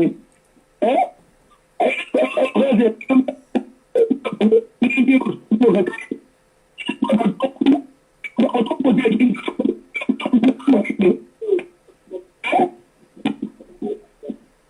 ibi tó ti ń pè ní Benin ọ̀nà yẹn jìn. bẹ́ẹ̀ ká dìde fún ọ̀wà àwọn akẹ́kọ̀ọ́ yìí ìjẹ́wé bá kí àbá lè dìde ní ìsìn ká jà fún ìgbà republic. once and for all àwọn òní tún dúró fún ọ̀nà dá àṣẹ máa pé 60 ká tó gba ká tó kúrò ká tó kí ni gbogbo rakatia yẹn ta ló máa dúró de gbogbo rakatia yẹn ká máa fàágùn ká máa fà á lọ àwọn kan ní ẹ gbogbo tá a ṣe ń ṣe diplomacy la ṣe ń ṣe lọ́tọ̀. ìka ọdún sí nǹkan yẹn ìka gidi wọ́n ṣe ìka gidi wọ́n ṣe ìwé sálámù gidi kankan. ẹ ṣe gan ni bàbá torí àsìkò tàdé fẹ́ gbé pè púpọ̀ wọlé ẹ jẹ́ ń pe Adéòtí ní ọ̀nà Agége ń bẹ̀ àwa dúró kó tó máa drag ẹ̀ kó máa fà bí okùn káwọn bàbá yẹn àwọn bàbá kan wọ́n máa ń bá wa negotiate ni gbogbo wọn pátápátá I respect wọn but 2 years Professor Banji Akintoye gbogbo ẹgbẹ́lẹ́gbẹ́ after 2 years ẹ fi wọ́n sílẹ̀ fáwa ẹ̀yin ẹ máa negotiate pẹ̀lú international community kankan mọ́ ṣé àwọn ọlọ́ọ̀nì ìlú wa ni wá sọ fún wa tó bá tásìkò yẹn ṣé UN ló ní Nàìjíríà nígbà yẹn wá sọ fún wa nígbà yẹn. ṣẹ́rí ọ̀rọ̀ Tolúlọpẹ́ in fact when I was watching Oprah Mini news yesterday mo rí bọ̀bọ̀ tí wọ́n gbé jáde pé he was the one tó reverse back wọ́n lè sọ pé classmate èèyàn tó dàgbà bẹ́ẹ̀ yẹn ní classmate torí lọ kọ́ ní secondary school. ẹ fi gbogbo yẹn sílẹ̀ ẹ̀rọ ni gbogbo yẹn fi egbò yẹn sílẹ̀. mo tún rí sí comment wọ́n á gbọ́ Buhari ló comment or one of the government wọ́n sọ pé Yorùbá people should lead it just do it àṣírí gbogbo wọn máa túlẹ̀ ẹyọ kọ̀ọ̀kan ọ̀kọ̀ọ̀kan lọ́mọ wọ́n yọ gbogbo àwọn ọmọ wọn tó bí lọ́rùn fáwọn máa jèrè lágbára Ọlọ́run tó ní ayé àti ọ̀run gbogbo wọn lọ́wọ́ ẹyọ kọ̀ọ̀kan báyìí lọ́wọ́ máa yọ sọnù lójú wọn ọwọ́ máa tóbi fún ọmọ wọn ni. Because every moment tí mo ṣe ń wo picture ọmọ yẹn especially ìgbà tó wọ́n interview ẹ̀ omi ń bọ́ lójú mi ni. àwa wí bá wọn sọ pé ìgbọ́gbẹ́ àti wèrè kan tó pe ẹni Moses Collins tó sọ̀rọ̀ mo ti fún lépè lórí kíní bẹ̀rẹ̀ ń sìn ọmọ àlejò àti dájọ́ ọmọ ọ̀rọ̀ kíran àwọn sọ pé wọ́n Nàìjíríà kí ló dé wọ́n Nàìjíríà kò sínú dictionary tèmi o wọ́n Nàìjíríà is no more in our own dictionary àwọn ọmọ akókò owó tó ó ní ìkọ̀kọ̀ tí o tún gbọ́ ní ìjẹta tó ń sọ pé ọmọ àwọn ìṣẹ́rí bó ṣe wà ìṣẹ́rí mọ́là gan àwọn Haúsá gan ẹ má lọ trust wọn jù àtàwọn àti Fúlàní jẹ́ the same thing àwọn ọlọ́jọ́ ọmọ kan tó ń jọ ń pò pọ̀ wọ́n ti bá sọ pé wọ́n pass pipe láti Lagos State nísìn wọ́n fẹ́ máa fa epo wọ́n fẹ́ máa fa epo lọ sí wọ́n fa pipe yẹn dé Kano because they knew it wọ́n mọ̀ dáadáa pé very soon Nigeria will be divided ó máa down totally so wọ́n ti fi ara wọn sílẹ̀ pé should in case something like that happen àwọn náà máa ń mọ̀ pé ọgbẹ́ ilẹ̀ nílẹ̀ wọn ọgbẹ́ ilẹ̀ ni tí o bá ṣe wà yẹn ìgbà tí mo gbọ́ ẹ̀ gan àwọn tó surprise rẹ̀ because lẹ́nu tó mẹ́ta mo ṣáàrí bá ń pa àwọn bóyá pipe ní kejì àbí wáyà àwọn kókó káàkiri àwọn bá kí ni kò sí ni kíní yìí kí ló wà fún ìgbà ọkọ̀ náà gbẹ́lẹ̀ kò sí ibi tó máa dé ní Lagos State nísìn tẹ́ẹ̀lì ní tó ti gbẹ́lẹ̀ tó ń pa àwọn pipe yẹn tí ọ̀rọ̀ ìgbọ́nsìn wọ́n bèèrè láwọn èèyàn pé kí ni wọ́n fi kíní ìṣe normally tí government bá ṣe anything there will be a signboard tó máa explain gbogbo nǹkan tí wọ́n ń ṣe lọ́wọ́ kò sẹ́ni tó mọ̀ nǹkan tó ń ṣe ẹgbẹ́ ìfọ̀ṣà ìfọ̀ ọ̀fíìsì wa ti jọ mí kò sígbà tí máa jáde sí ìwé béèrè kí ni pipe yìí kí ló wà fún gan ìfọ́lẹ́ sọ̀tọ̀ bí wọ́n tó wá pa pipe yẹn wọ́n wá ṣe ní colour Lagos State yellow red blue and purple kan ẹ mọ̀ àbí tó amazing gbàgbé wọn ń gbọ́ níjẹ̀dá tó sọ pé àwọn mọ́nà wọ́n àwọn olórí wọn ń fa on pass pipe láti Lagos State wọ́n máa gbé dé Kano láti lè máa fi fa epo because wọn ní ṣùgbọ́n kí èsì náà ìjàmbá pín nígbà tí wọ́n jìn àwọn onímọ̀ wèrè kan sọ pé interest èèyàn kan ni wọ́n ṣe é ṣe kiri kan ẹ tọ́lá ṣàmọ plan táwọn yìí we don't know their plan. tó gbogbo àwọn ọmọ òdùnà tó bá ń gbọ́ lẹ́ẹ̀kan àti ìbéèrè ní ẹ Moses Collins yẹn tó bá ń gbọ́ kó máa retí ẹ máa ya dànù ni. gbogbo ọmọ òdùnà tó bá ń gbọ́ ẹ jẹ́ ká múra ẹ jẹ́ ká dìde ikú tó ló lọ pẹ́ yóò gbọ́dọ̀ lára sọ because we don't know who is next. àmọ́ ẹni tó wà nínú plan àmọ́ ẹni tó wà nínú máàpù ọba ẹ̀ because gbogbo máàpù yẹn ló máa ní lọ́wọ́ bá wọn máa wá tick I know that for sure. so ẹ̀yin ìyẹn ìjọ ìgbòho Ọlọ́run ẹ dìde ẹ jọ ẹ má yẹ kó kíkọ ọmọ yẹn kó lọ lásán it's every day that I used to pray lórí ikú ọmọ yẹn pé ikú ò gbọdọ̀ lọ lásán ìjà gbọdọ̀ jẹ àwọn big boys àwọn wíta wá gbé bọ̀bọ̀ kan di about 35 or 36 years old àwọn àgbẹ̀ pé classmates ẹ̀ tó reverse back. Why did it take them so long láti post the pictures there and again ẹ̀ẹ́dẹ́ pé àwọn fún nìyẹn pé àwọn òbí ẹ̀ lẹ́sẹ̀kẹsẹ̀ from hospital to mortuary ṣe wọ́n pe àwọn parents ẹ̀ now they want to bury her kí ló dé tí wọ́n jẹ́ káwọn àwọn èèyàn ẹ̀ kí wọ́n rí bọ́ọ̀dì ẹ̀. So as for me, I have lot of questions for them. I have lot of questions for them. Because I don't know. A good instrument like that, what if I just like that? Just like that. In fact, everyone knows don't worry along. Don't let them continue killing us like this. There are a lot of glories on our land. Everyone just focus on what they want there. I know they have that plan, but plan one, you want to need to. There is nobody that will kill you. Ó máa padà sórí àwọn ọmọ máa kọ́kọ́ fún wọn kọ́kọ́ bí kíkọ́ àwọn káwọn ọmọ fún àwọn tó wá lọ. Wọ́n máa tẹ̀lé ra wọn ní àkúfà ó máa lọ nínú ilé wọn ni bó ṣe máa jẹ́ nìyẹn. So ẹjọ́ nítorí Ọlọ́run ẹ̀yẹ mo gbà tẹ́ bá gbọ́ mi nílé lóko lẹ́yìn òbí ẹjọ́ ẹ jẹ́ ká dìde ẹ má jẹ́ ká fọwọ́ lẹ́ran ẹ má wò pé ìjẹ wà ní àsọ́rà náà ẹ má wò pé ọkàn yín balẹ̀ anything ló lè ṣẹlẹ̀ because nobody knows tomorrow anything ló lè ṣẹlẹ̀ bẹ́sẹ̀ máa wò pókè ìbẹ̀lẹ̀ mẹ́ta gbà ṣé ìgbà ilẹ̀ mẹ́ta wá ìgbà tẹ́ ìgbà tẹ́yìn náà bá dìde bí àwọn wèrè kan tó ń búra wọn lórí Facebook òun náwó tó lérè ju ẹ lọ ṣé ìyẹn ló yẹ ká máa sọ àwọn ìyá àgbàlagbà Yorùbá ṣé bá sọ pé ọmọ àgbàlagbà kí wà lọ́jà tó rí ọmọ tuntun wọn àwọn àgbàlagbà tí wọ́n ta ní àwọn gan ló ń bẹ́ǹdì orí ọmọ. láyé àtijọ́ nìyẹn. àwọn gan ló ń bẹ́ǹdì orí ọmọ kàkà kọ́ lórí ọmọ tó bẹ́ǹdì wá ìyá ọmọ tó rí ọmọ àwọn gan náà tẹ̀ wá jókòó pé orí ọmọ ìgbọ́dọ̀ bẹ́ǹdì tó bá ṣẹ̀ ṣe yọ kúrò kọ̀ọ̀kan yọ kúrò.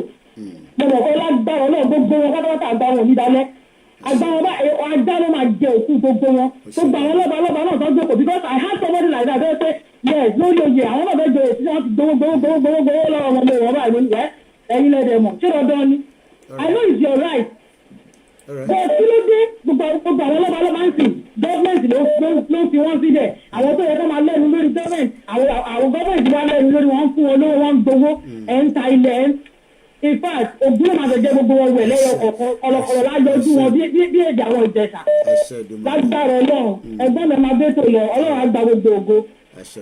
ẹja lọ sí Ondo torí location 9 battery wọn ti ń run low ìyẹn Victor ọmọ kíyàn fi charge phone kó lọ charge a day before ṣèlú nìyẹn 2 years la fún gbogbo wọn wọ́n pín ìtàmáṣe àmọ́gbà gbéralẹ̀ Victor. Gbogbo orí pátápátá mú kí ẹ̀fọ́ bí. Ìgbà tí èmi fẹ́ ká sọ ni pé mo kọ́kọ́ tẹ́dùn pẹ̀lú gbogbo àwọn bíbí ìfòdìdọ́fẹ́ tó bẹ̀ tẹ́dùn pẹ̀lú Yorùbá. Nítorí kí ni ọmọ tí ó ṣaláìsí yìí ọmọ tó wúlò fún gbogbo Yorùbá pátápátá ni. Ẹ bá wo ìjọba ẹ̀ pé ó di oṣù kéré ọdún tó sì máa lò nínú iṣẹ́ ológun tó bá ń pè ọ̀ pàdánù ọdún tó sì dùn ní. tó ó jọmọ tó máa wúlò fún wa Ọlọ́run tó dẹlẹ̀ fọ́mọ yẹn báyìí ni máa tó gbogbo àwọn tó náwó sí ìṣẹ́ yẹn o wọn ò sí ẹnìkan agúnukú tó kájú ẹnìkan sọ̀kọ̀lá màgbò fún páṣù wọn ò lè fọ́mọ yẹn tó pa tó náwó sí ìṣẹ́ gbogbo wọn ló máa jẹ nínú ìyà yẹn gbogbo wọn ló máa jẹ ìyà yẹn gbogbo wọn lọ máa kú dànù ọmọ wa ìran wa kú tì wọn ti rẹ ni ìyẹn bẹ́ẹ̀ wọn lórí protest tó bá ṣẹlẹ̀ lè bá báyìí gbogbo nígbà gbogbo bá ṣe ní bóyá ní state wa kankan but because of security issue máa bá ẹgbẹ́ tó bá mọ̀ pé òní stress ọjọ́ ká lọ sí Ìbàdàn èmi ti sọ fáwọn bíi mélòó kan bíi mẹ́rin ti rẹ́jì pẹ̀lú mi kájọ máa gbéra láti èdè state bíbí ká máa lọ jọ ìwọ̀n ní Ìbàdàn lọ́la. Because kò possible tí Sunday Igboho kó lead the protest ọlọ́pàá kan náà ń bọ̀ bẹ́ẹ̀ kó bá wá torí kórí ajọ́pẹ́ ní ẹ̀fọ́ tẹ̀jẹ̀wẹ̀. So this protest lábẹ̀bẹ̀ ṣe just peaceful one so kò ní ṣe ara onígbà. So gbogbo àwọn tó bá fẹ́ ṣe protest máa dá ìjọba lọ sí center wa níṣòro Ìbàdàn ká lọ ṣe níbẹ̀. So kólúkálukú ká jẹ kópa wọ́n dẹ̀ create awareness wọn bá ti parí protest yẹn gbogbo àwọn ọmọ tó bá wà lórí a máa pè káàkiri àwọn ibi tábà lè yà ṣọ́ọ̀bù tábà lè lọ wájú kọ́ máa mọ̀ pé a gbọ́dọ̀ gba òmìnira a gbọ́dọ̀ kúrò lábẹ́ orílẹ̀-èdè tó ń pè Nàìjíríà yìí tí o tí mo fẹ́ contribute nìyẹn ẹ ṣe. ó ṣe gan ni ẹni tó bá dẹ̀ fi support gbogbo àwọn tó fẹ́ gbéra ṣe mọ̀ pé àwọn tó wà ń lé kò sí kódà ẹlòmíì àti jẹun báyìí ó le koko ni ẹ bá fẹ́ support wọn ẹ jẹ́ ká mọ̀ tó máa fi gbéra à ń sọ̀rọ̀ pé a fẹ́ empower àwọn èèyàn kò ṣàtọ́ láti sọ̀rọ̀ tán lánàá èmi ò ní láti tún sọ sí ó ti sọ fún yín lánàá 2 years làwọn fún wọn ó sọ̀rọ̀ lánàá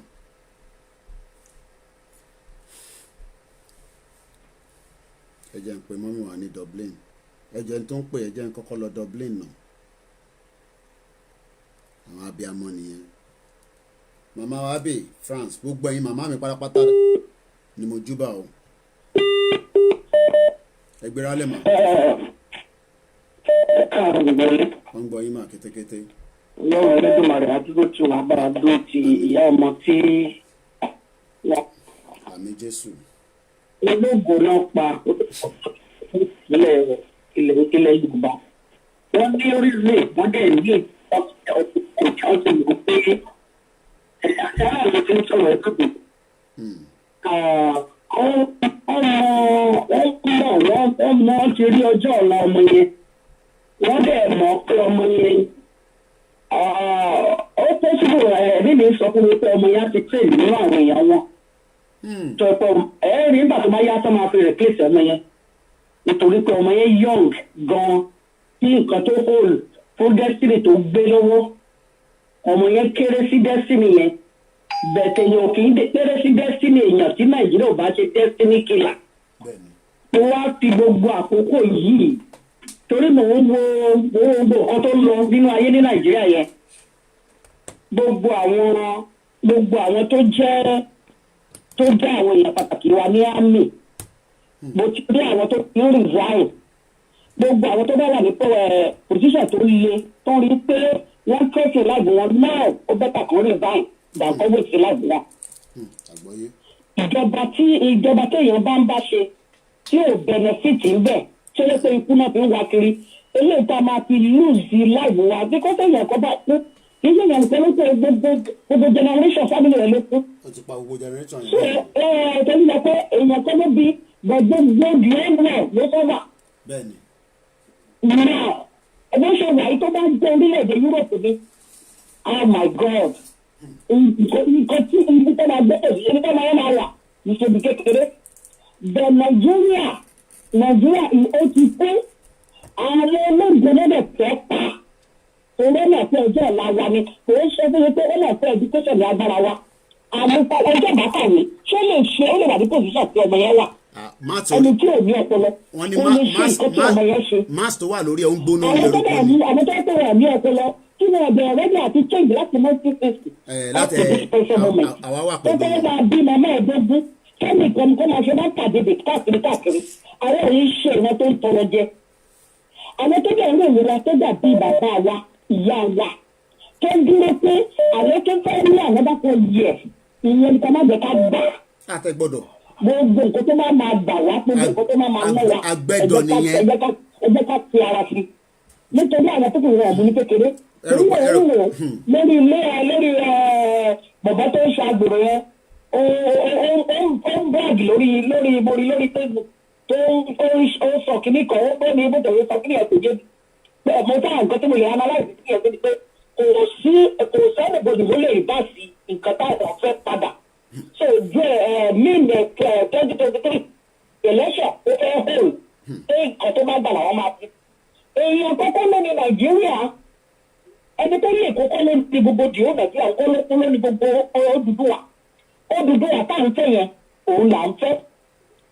ìyẹn lọ́dọ̀ máa tẹ̀lé àwọn ọmọ yìí gbogbo nǹkan tí wọ́n tó wá rí ègé tí mò ń wò ṣé ẹ mọ̀ pé àwọn wa tó ti gun ọmọ tó ń bọ́ sí gbogbo àwọn tó wà ní college ni wọ́n ti dìṣẹ́ láàbù wọn. wọ́n ti dá méje. délé pé ẹlòmíì kò tẹ̀ ní nǹkan kan tó fẹ́ rò wọ́n. kò sí hope mọ́ sẹ́ẹ̀. nígbà tí ìgbó ti bá yé èdè. kò sí hope. ṣé gbogbo oríṣiríṣi ọmọ yẹn máa ń gbà láti dìṣẹ́ education wa. kò sí hope. àwọn ọ̀dọ́ ní gbogbo eléyìí táwa ń rí nígbà tí àwọn bàbá ìbá lọ ta ló fẹ́ wà lẹ́yìn ta ló fẹ́ fi sílẹ̀ gẹ́gẹ́ bí ẹni tó yẹ kó kápẹ́lẹ̀ gbèsè kọ́ tí wọ́n bá kú àfẹ́rù bojú ọ̀gẹ̀dẹ̀ bá kú àfẹ́mẹ́ ẹ̀rọ pò sí àwọn ò mọ̀ pé èèyàn kan láwọn láti fi sílẹ̀ àbí nìsín àwọn ti ń dàgbà àwọn fẹ́ rè pèsè ọmọ wọn tí pòsíṣàn táwọn ti lò ní àti mẹ́tò sísù tí wọ́n rí ìkọ́kọ́ ṣe òjò ń gbé wọn lọ lẹ́yìn Èkó òjò ń gbé wọn l'Íbàdàn kò síná kò sómi kò sí bí medical care tí hospital wọn bá ń ṣiṣẹ́ tẹ̀nà wọn ń ṣiṣẹ́ báwo ni mọ́tò ṣe máa pàtó ní ọ̀pọ̀ mo tẹ̀ gbọ́ yẹn rí. tí medical care ẹ bá wà òkè ṣé ẹ̀ẹ́dẹ́ kúrò wọn pé tó wà máa ṣẹlẹ̀ ní Europe helicopter náà máa fi wá gbé níbi kíbi tó wà àwọn doctor bẹ́ẹ̀ bá rí experts from any country wọn máa fly in láti tètè àwọn ọmọ wá lift ẹ̀ ṣé àlówó débẹ̀ ni ṣé bí wọ́n ti yíyá tuntun náà ò débẹ̀ ni kó ìkíníjà ṣe sùúrù náà ó jẹ́ aláàtì lọ kò sí no break back anymore. kó ìkíníjà ṣe sùúrù náà wọ́n lè fẹ́ helicopter bí màmá wa ṣe sọ kó fi gbé. tí o sí lọ síwájú kankan kò sí pilot gbogbo wọ́n fún time again. so ó jẹ́ little advice and a little contribution to the question náà rẹ̀. àmàrí bá ní gbogbo ó wà very fast. thank you very much ma thank you. ẹ ṣé thank you. àwọn abiyamọ nìyẹn ṣe rí àwọn tó máa ń pè wá létà tó máa ní ẹ̀ẹ́dẹ̀ ṣe sùúrù díẹ̀ sùúrù 2 years we are not ṣe rí eléyìí ń ṣe tá a fẹ́ drag lọ títì all this sign petition is because a fẹ́ fìyẹn ṣe diplomacy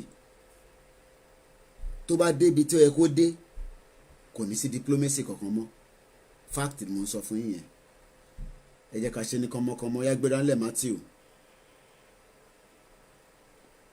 brother mi ẹ káàsán. báwo ni gbéra ńlẹ̀. mo fẹ́ jẹ́ kí gbogbo ọmọ Nàìjíríà mọ̀ wípé géèmù tó ń pè láti 1960 1900 òun náà máa ṣe ń pè o. ọmọ apá Yorùbá àwọn apurọ́ pé Yorùbá ẹgbẹ́ náà ló pa. àwọn ní Yorùbá ẹgbẹ́ ló purọ́ rẹ̀ ló wá gba owó ló jẹ́ kí lágbájá kú. sísẹ́mù tó ń lò láti ìgbà yẹn òun náà lọ́ sí ń lòdì sí o.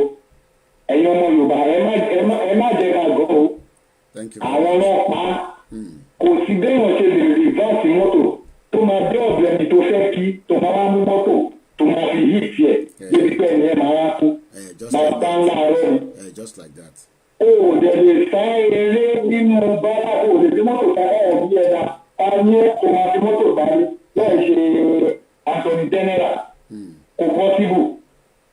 so sísẹ́mù tó ń lò láti ìgbà yẹn pé ṣùgbọ́n Yorùbá náà ní ọ̀pá Yorùbá ẹgbẹ́ ìgbéyàwó o kì í ṣe Yorùbá àwọn tó lọ mú jáde yẹn tó ti commit crime ni wọ́n wá sọ pé ọmọ skul ẹ̀ ni òun ló fẹ́ ṣe irọ́ ni àwọn ọlọ́pàá ẹ má jẹ́ àgọ́ rárá àwọn ọlọ́pàá.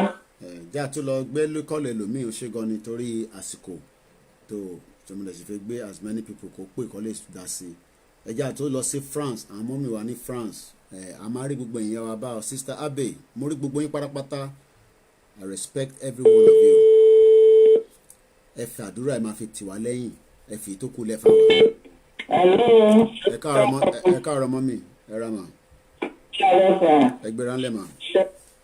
Olúwa wà pẹ̀lú yín. Àmín Jésù. Àmín. Ẹgbẹ́ lọ́ọ̀ṣì ọ̀pọ̀lọpọ̀ òbí lọ sí. Àmín Jésù. Lọ sí. Àmín Jésù. Ẹbí ṣubú. Àmín Jésù. Olúwa mọ̀ fífún agbára yín. Àmín Jésù. Olúwa máa ràn yín lọ́wọ́. Àmín Jésù. Ojú ń kán mi bíi kí nǹkan yìí kó ti ṣẹlẹ̀. Kò kan yín tó wà mà. Ikú ọmọ yìí sì ń jó mi lára gẹ́gẹ́ bí abiyamọ. Àgbọ́yé. Ó dàbí kí n mọ̀ wò mọ́. Mo rí nọ́ńsẹ̀nsì tí arúgbó nǹkan tó ń jẹ́ Moses Collins àbí nǹkan tó ń kọ síbẹ̀. Àbọ̀ fẹ́ ṣòfò ni. Fẹ́ ṣòfò náà ni.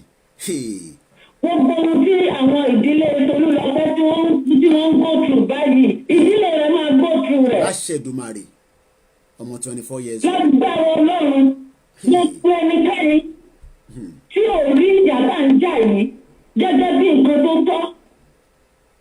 Fẹ́ẹ̀mì tí àwọn èèyàn ń go through, àwọn náà máa go through rẹ̀. À ń ṣoko ẹrú níta, à ń rìn ní ìwé, à ń ṣọmọ ọ̀dọ̀, à ń ṣe gbogbo oríṣiríṣi ní ọ̀tí tó. Inú wọn máa dùn, wọ́n máa ṣàdúrà fún ẹni tó sẹ́ni. Sọ́jà ni wọ́n pè wá ni. Àwọn ọba máa bọ̀ ní London, wọ́n máa bọ̀ l'Amẹ́ríkà, a máa welcome wọn. Ọ̀rọ̀ wa délẹ̀ nísìnyí, gbogbo wọn náà wọ́n sọ sí. Ọ̀dà àwọn àmì àlọ́pọ̀lọ́ wípé wọ́n pa ọmọ yẹn ni. 24 years old mọ́tò wa kò wá kú lórí Ìbàdàn expressway ó wá pa nínú ẹgbẹ́ first base. base. wọ́n gbé jáde ṣé ìyẹn jọ ẹgbẹ́ ti ọmọ yẹn ó jọ government yẹ for goodness sake. bíbélì ní ẹni tó mọ rere ṣe tí kò sí ó ní ẹ̀ṣẹ̀ ni. ẹ ti mú jẹ bọ eléyìí lẹ máa jẹ gbẹ̀yìn election tẹ ṣe lọ ìpínlẹ̀ the last one. nítorí pé wọ́n mọ rere ṣe jọjú wọn ò ṣe wọ́n parun pẹ̀lú ẹ̀mí lágbára Ọlọ́run. Nígbà tí òun lórí ọmọ yẹn lẹ́kún dùn mí gẹ́gẹ́ bí ìyá. 24 years old. Adé. Kò bímọ sáyé, kò rí kankan ṣe. Ọmọ ọlọ́mọ owó wọn jẹ́ kó lóògùn rẹ̀ lò. 24 years old. Àwọn dẹ̀ lè sùn. Àwọn dẹ̀ ọmọ tí wọ́n wà ní London ọmọ Tinubu ṣì wà ní London I'm sure kò ṣì wà London kò tó ti ní padà.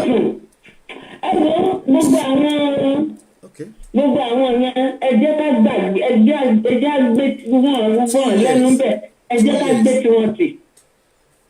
wọ́n ní security wọ́n ní oògùn wọ́n ní babaláwo 2 years la fi dúró dé wọn. Election will not hold in location 9 aka Nigeria láṣẹ ìgbìmọ̀ wá tún wá ṣèjọba lé wa lórí wá ṣèjọba lé wa lórí wá ṣèjọba lé wa lórí à ń dúró. àwọn ti gba ilẹ̀ Oòduà fọ́nà ọ̀tún 23 tó ṣẹlẹ̀. ẹ ṣe gan ni mà. bí wọ́n bá fẹ́ dìbò wọ́n lọ dìbò nílùú wọn. north lẹ ti máa lọ dìbò yín ẹ nídìí ní south west ọlọ́run wà pẹ̀lú yín o. ẹ ṣe gan ni mà. Thank you very much mọ́mí wa ẹ já lọ sí ó dà pé France náà tún lè lé +33 ẹgbẹ̀rún alẹ́ ní kíákíá ẹ má gbọ́ra yẹn ẹ̀jẹ̀ bá mute ti bí yẹn ẹ ti wọlé. níta ọláyọrí kò ìkí èmi bàjẹ́ fún yín. Àṣẹdùmarè. a máa gba ọjà àtẹ̀tí gbọ́ ọdún ayé ọkọ̀ mi balẹ̀ kẹ́hìndé ló ń pè láti pààtì o. mo ti rí bẹ́ẹ̀ bàbá. inú mi dún láti ọ̀gá Sunday Igboho tó ń pè wọlé nígbà tí ẹ̀ ti gbìnú rẹ̀ a ti gbà wọ́n ọmọ ẹ̀ ló parí o wọ́n fún wọn ló kọ́ pa ọmọ ẹ̀ o. I'll take care out now. Ẹ ṣe ìtẹ́ ń wà. ọjọ́ lásìkò jẹ ọdún ṣe bẹ́ẹ̀ tipẹ́tipẹ́ eléyìí lásìkò ga wọn. eléyìí àwọn ọmọ bẹ́ẹ̀ yóò pa ọ̀láìka èmi ò gbàgbọ́ aláìka eléyìí wọ́n yóò pa ti gbọ́ òdodo ẹni Yorùbá kò báyìí rí lágbára náà máa gbà àìsàn oníṣẹ́ni ọkọ ni wa ikú ò ní pa èyí náà o. Àṣẹdùmarè. torí ẹni transformer wa àti gbogbo àwọn òṣàtọ́lá àti ewu àti àwọn heritage ẹ̀rí ní transformer wa ikú ò ní pa yín àrùn oníṣẹ́ yín. Àṣẹdùmarè. lágbára náà. ẹ ṣé gan ni thank you very much. àlàyé kí sẹ́ni mi làwọn ọ̀kọ̀ọ̀kan sọ̀rọ̀. ẹ ṣé gan ni ẹja tó padà sí location 9 4362 ẹgbẹ̀ránlẹ̀. hello caller. hello caller ẹ ti wọlé. 2732 ẹgbẹ̀ránlẹ̀ sàyí káàárọ̀. ẹ káàárọ̀ ọ̀run. ẹgbẹ̀ránlẹ̀. ṣe rí ẹkú àtúntò ní látàárọ̀ iṣẹ́ náà. àwa ni ẹ sá. ọlọ́run àfẹ́yìn ṣe.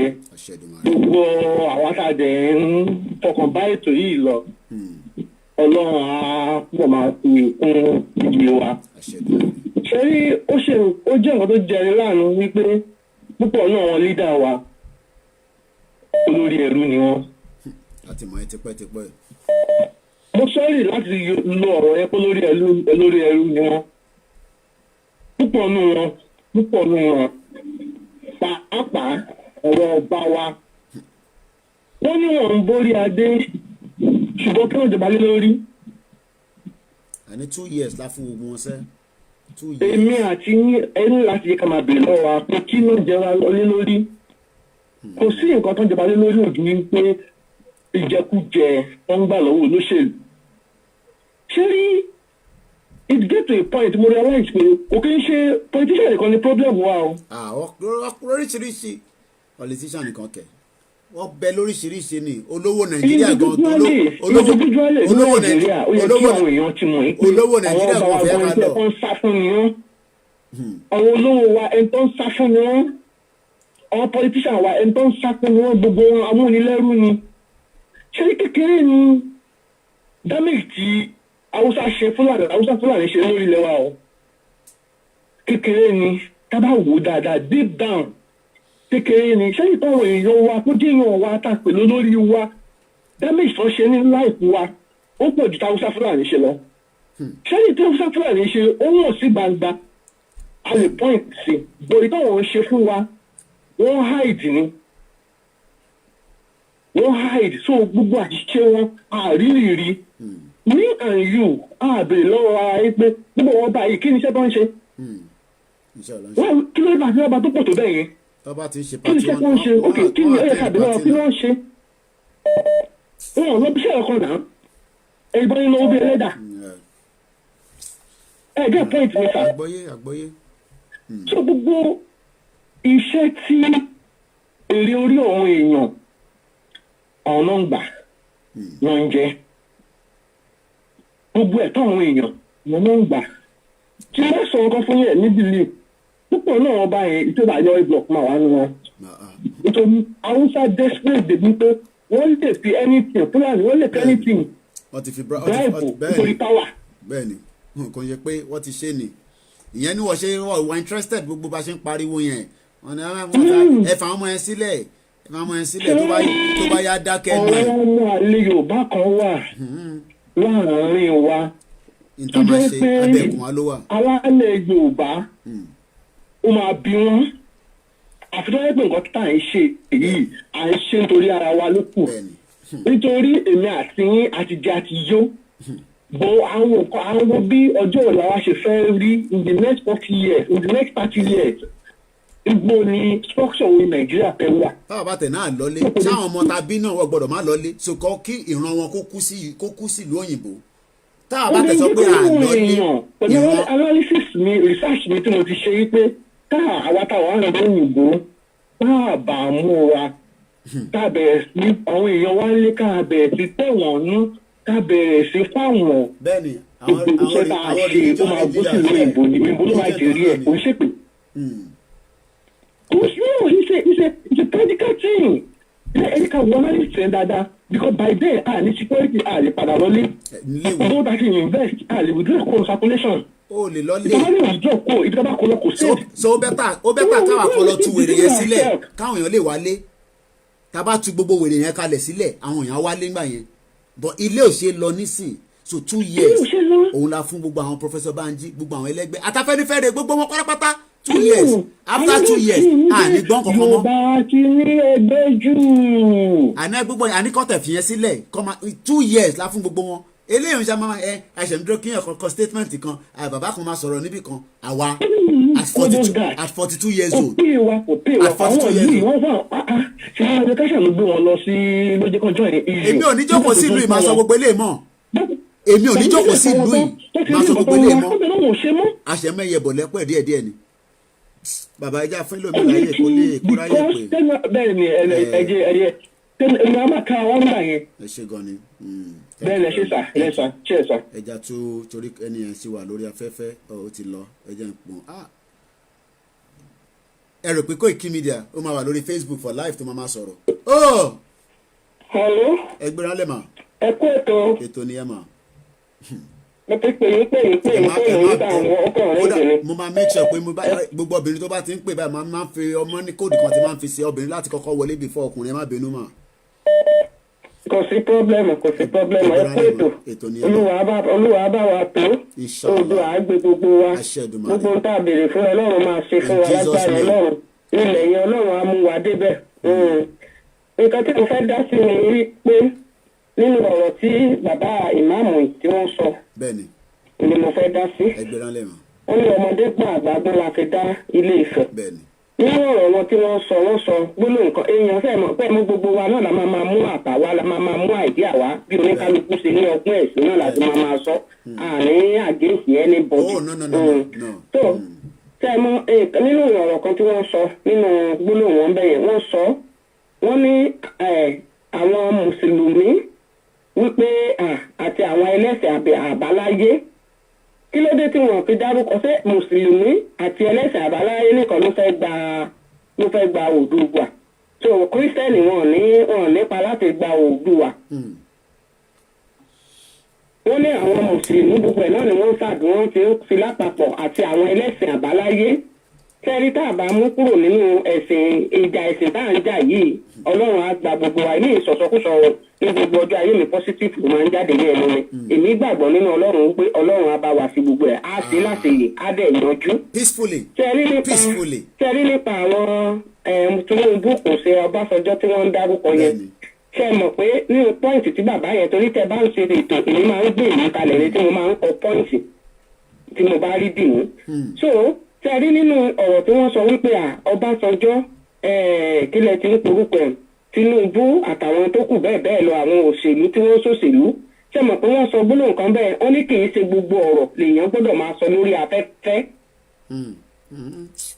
that is a good point nítorí wípé kì í ṣe gbogbo ọ̀rọ̀ gbogbo àwọn bóyá nǹkan tẹ̀ fẹ́ tí mo ti láti ibi ìyá òṣàtọ́lá nìyẹn á níyàn ẹgbẹ́ bá fẹ́ kó lámúlẹ̀dẹ̀ pé kì í ṣe gbogbo ọ̀rọ̀ ló yẹ kéèyàn máa sọ lórí afẹ́fẹ́ tẹ́rí bá a ṣe wà yẹn bá a ṣe jókòó tá à ń wò yẹn àwọn náà jókòó wọ́n ń wò wá. àní tó bá tásìkò kan ẹ̀ ní rí mi wò mọ́ ìtàmádálẹ̀ ìbẹ́ ṣe rí mi wò ní à ń create awareness ni ẹ máa lọ wo fídíò tá a ti ṣe sílẹ̀ ni fact ni mò ń sọ pé lẹ́yìn ní gbogbo ìtẹ́ ń gbọ́ mi ẹ máa lọ wo èyí tí mo ti ṣe sílẹ̀ ni 2 years ni mo fún wọn 2 years ẹ ní mọ bí ti bá wà ìjọ tábàdẹ̀ máa pa inú mi ló wà tèbi torí eléyìí à ń prepare sílẹ̀ ni part 7 lẹ́ni nísìn part 70 ibi tí bá ba dé by then ẹ máa lọ ẹ̀kọ́ máa gbọ́ pé fìrí pé àsìkò tí ń bọ̀ tẹ́yìn náà máa padà wá lé ni àwa máa wá dúró èmi ọmọ 42 years old ẹ fẹ́ kí n jókòó for another 30 years màá wá pé 70 màá wá ní Ọbásanjọ́ kan ló máa dictate fẹ́mi a ò ní Ọbásanjọ́ nísìn ẹ ní kúure gbogbo yín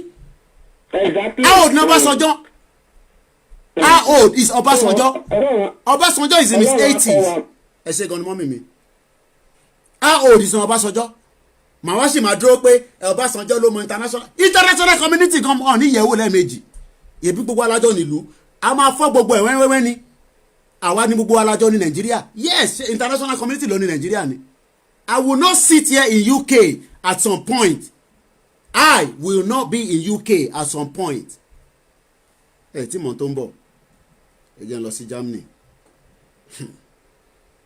àṣìwọ̀n wọ́n máa ń ṣe gbogbo meeting tó bá fẹ́ ṣe 2 years kó parí gbogbo meeting yẹn whatever they want to do let them negotiate and break Nigeria whether America is involved whether UK is involved it doesn't matter whoever is not involved if they cannot finish it we will go and finish it what we are going to do abẹ́kùn wa ló wà. ẹgbẹ́ránlẹ̀ láti France again. ẹ lọ́ọ́ mi sọ kó ìkí ẹgbẹ́ ètò. ẹgbẹ́ránlẹ̀. ọlọ́run fún gbogbo wa ṣe o. àmín. ṣé àwọn ọmọ tó pè lẹ́ẹ̀kan yẹn. bẹ́ẹ̀ni ma. ṣé gbogbo opinion wọn dà o bọ́tọ́ máa pè kọ́ máa yẹ ká máa rí fáàtì èèyàn kan wá sọ nǹkan tó dáa nígbà kan kò sí nǹkan tó sọ tó dáa. kí tó bẹ̀rẹ̀ mo bẹ̀yìn Mr. Koiki. I really appreciate you. Okay, mo fẹ́ kí everybody máa gbọ́. I don't care to mention anybody's name. Sharing the last time, Mr. Heritage pè yìí.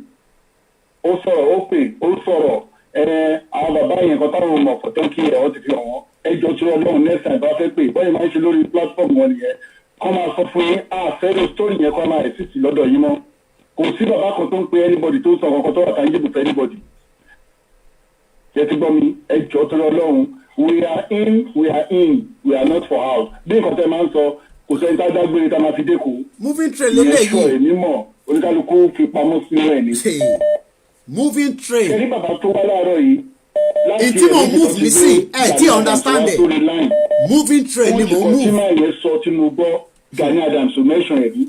Máa yẹn pé oríṣi OPC mẹ́rin ló wà. Bẹ́ẹ̀ni. Gani Adams mention rí. Ó dẹ̀ sọ bọ́ ṣe lè ṣe kán pé ogun ọkọ̀ dẹ́yọ̀ kan. A sì máa gbé àwọn ìpadà. Gani Adams táwọn pọ́nlé yẹn ṣó mention story yẹn rí. So bàbá àti etí ni màá jókòó pé kò decide tí bàbá mi gan bá pé etí kò lè decide kankan pé mi wọ́n. Màmá mi 20 minutes. Àwọn ti useless ló tọ́ sí useless in Yorùbá land. So mo like awareness yín káwọn náà máa prepare fún wọ́ọ̀ yẹn káwọn gan prepare fún ọmọlúwàbí tó ń ṣe yẹn àwọn olóòwò tó ti rí ọmọlúwàbí títà ìwò bá tó àwọn ọmọlúwàbí àmì tó ìṣọmọlúwàbí ẹgbẹ́ tó síwájú. ẹ ṣé gan ni bàbá wa. Tomorrow we'll have a protest for Tolulope. Ìmọ̀ àjọkù Ọbásanjọ́ sì máa sọ pé ẹja bá Amẹ́ríkà sọ̀rọ̀ náà ṣebí wọ́n fẹ́ bá Amẹ́ríkà sọ̀rọ̀ wọ́n bá wọn gbogbo sọ̀rọ̀ we agree with every one of them kọ́ bá wọn sọ̀rọ̀ torí pé ìntàwà fẹ́ ṣe lábẹ́kùn wa yìí inú bẹ̀ ló wà à ń gbìn sílẹ̀ ni ó ń grow lójoojúmọ́ because the longer it goes the more we gonna be hitting it hard the longer it goes the more we gonna be upset kí yàn kọ́kọ́ máa sọ pé Koiki máa wà upset o má bínú o abẹ́yìn nísàn ẹ ṣe petition ẹ ṣe tó bá yá ẹ tẹ̀ ní ṣe petition mọ́ tó bá yá ẹ ní ṣe petition mọ́ bóun yẹn má ṣe nísìn 2 years la fún gbogbo wa. ẹ bá wa mute ti background yẹn.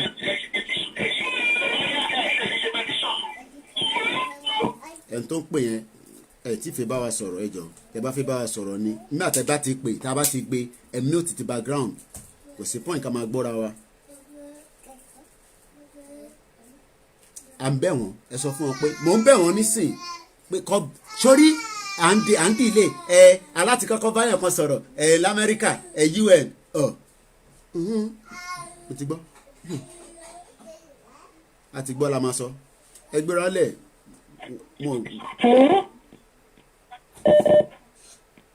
ẹ gbéra lẹ̀. tó bá yá àdìdágbé rẹ̀.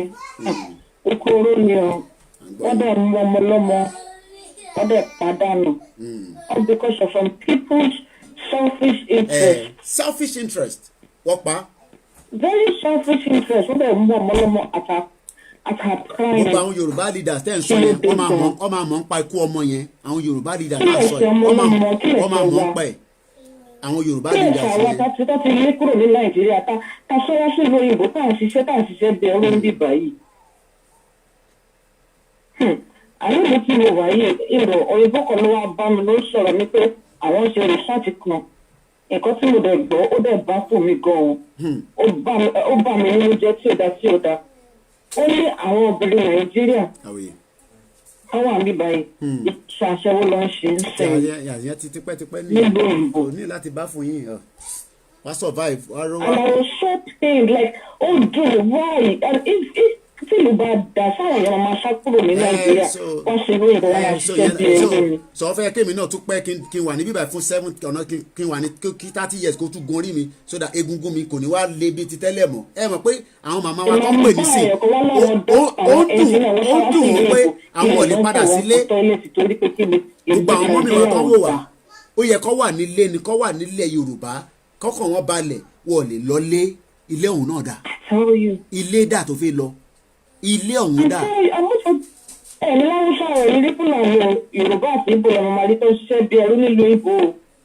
ilé náà dà ilé náà dà. nǹkan ti bàjẹ́ ju bó ṣe yẹ lọ àdé ló gbọ́dọ̀ dàkà ṣẹ́dá Nàìjíríà gbọ́dọ̀ pé ó máa pín mi o. láti eléhùn sọ̀rọ̀ àfẹ́ that's true that is the only way. tó bá máa pín mi kó pín o. ẹ ṣé gan ni màmá mi thank you very much. ìyá yín ti tó káwájọ máa bára wa ṣe enough is enough enough is enough ẹ sọ fún wọn ń pariwo lórí Facebook tó àní tó bá yá ẹ kàn máa lọ máa play gbogbo àwọn fídíò pé bọ̀bọ̀ yẹn ya wèrè gan o ṣé Frank Bello ló sun passport lórí online tẹ́ ẹ̀ ń pariwo ìtawà fẹ́ ṣe ibi ètò mi ló wà. break Nigeria and save lives o. break it and save lives ẹ ṣé gan ni mama thank you very much for the call. When I put every day I say kill Nigeria before it kills you àṣọṣe ń bọ̀ wá pàtó Olúlọpẹ́ kills it before it kills you 60 years of mystery Baba Frank Bello ti break gbogbo 60 years yẹn or ti break it down ẹ lọ sórí timeline wọn kẹ lọ wo yẹn kọ́là yìí I think pè padà again hello sir.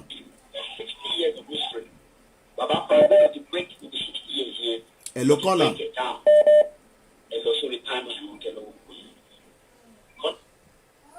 I won't take that call anymore. So I'm more save and also and I hope it's not Prince because more save number Prince.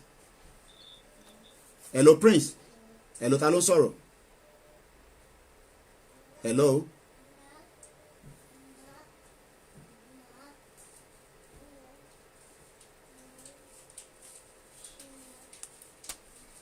Màá jókòó èmi Ọláyọmí Kóìkì màá ṣe wá dúró Ọbásanjọ́ ń bá Amẹ́ríkà sọ̀rọ̀ ni o torí òun nìkan ni face Amẹ́ríkà o tó bá yá àní nídìí wọn mọ́ kọ́ bá Amẹ́ríkà sọ̀rọ̀ àní nídìí wọn mọ́ kọ́ bá Amẹ́ríkà sọ̀rọ̀ hello ṣé ẹ tún fi device mi gbọ́ wa ni àbí fóònù yẹn nìkan ló ń bring transmission nǹkan tá à ń sọ padà because gbogbo ṣé ẹ tún lo device mi because à ń gbọ́ gbogbo background wa tó tún jáde àbí ẹ lè fi yẹn gbọ́ ìyẹn lẹ ṣe ń jẹ́ kí n máa pariwo ní bíbá ẹ ti pè wá lórí phone ẹ mute yẹn sorry ẹ jẹ́ lẹ ṣe ń jẹ́ kí n máa raise voice mi ní bíbá ẹ ti pè ẹ ní láti tún máa gbọ́ra yín lórí kíní màá connect sórí speaker nísìnyẹn ẹ lè bá wa dá sí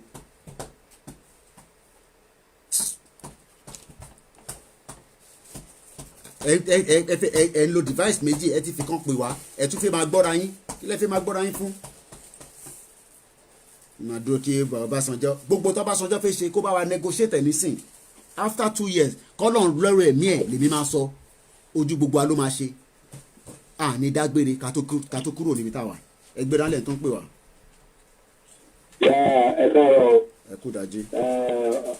ìyọ̀ní ẹkú iṣẹ́ gidi bẹ́ẹ̀ ṣe ọlọ́run á máa pè fún agbára o àṣedèbí ìgbẹ̀dẹ́ni wa ní oṣù àlọ́wà fún wa ọlá ló sọ̀rọ̀ láti us.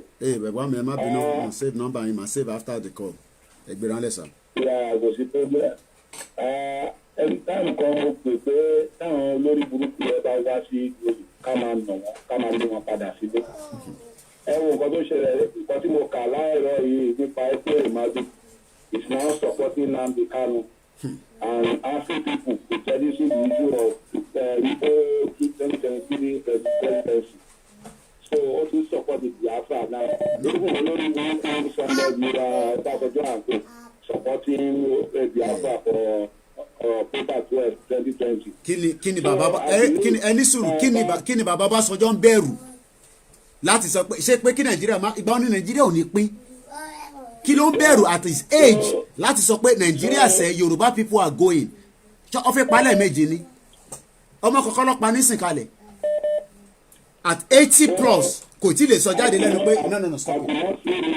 ìjọba fẹjọ́ máa support Biafra for October 12 2020 and cannot support us and even Fayose was also supporting the Biafra and I cannot see reason why these people are not supporting us. Come and support say 2 years la fún wọn. We should just forget about that. Stop it. Let us have their information. Let's beat them and let us send them back. ẹ ṣé gan ni thank you very much. Then they will know that we are serious. Thank you. Yeah. ẹ ṣé gan ni Mr. Kola ẹ jà tún lọ sí hello Kola. Hello. ẹ káàárọ̀. Hello Pakistan. ẹ gbéra lẹ̀ ẹ káàárọ̀. ẹgbẹ́ra ńlẹ̀ ti wọlé ẹgbẹ́ra ńlẹ̀ ti wọlé. ṣé ń dúró yẹn. àti ẹ ti wọlé sẹ́ ẹ máa sọ̀rọ̀ lọ à ń gbọ́ yín. àwọn pé ẹ wo gbọ́dọ̀ kan pé ẹkún iṣẹ́ kò ní ra ayé bí aṣọ ìpìlẹ̀ àwọn ọ̀dà kan ní ìgbà ìpè ní ìpè. mo fẹ́ ra fídíò kan pé kẹwù ìpèsè ọmọ ọdún òbí ìlú ìpìlẹ̀ ṣá. wọ́n ti mú pé ọjọ́ ìdọ̀dọ̀ náà náà ó ti parí ọ̀pẹ́ǹsì o. ó gbọ́dọ̀ kan náà pé ó sì kú bẹ́ẹ̀ pé náà kọ́mọ yẹn kó máa fi ẹ̀lẹ́ ẹ̀gbẹ́ mú kọ́mọ àwọn ọ̀sán kọ́ lánàá. ẹ àti dárúkọ lánàá. àwọn méjì ni wọ́n tẹ̀lé ọ̀nà ọmọ ìjẹ̀bú nìyẹn.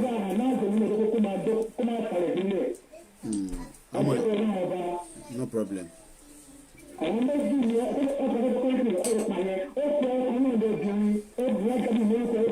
àti dárúkọ ẹ̀ lánàá sẹ́mu rántí orúkọ ẹ̀ mọ́ bẹ́ẹ̀ ni. No problem. Thank you. And on that note, as I wind down, okay, Oshatola send kankan sí mi ní kí n play video. Ẹ má ti pẹ̀jọ gbogbo ẹ̀ tẹ́ ń pè ó ní play video kan.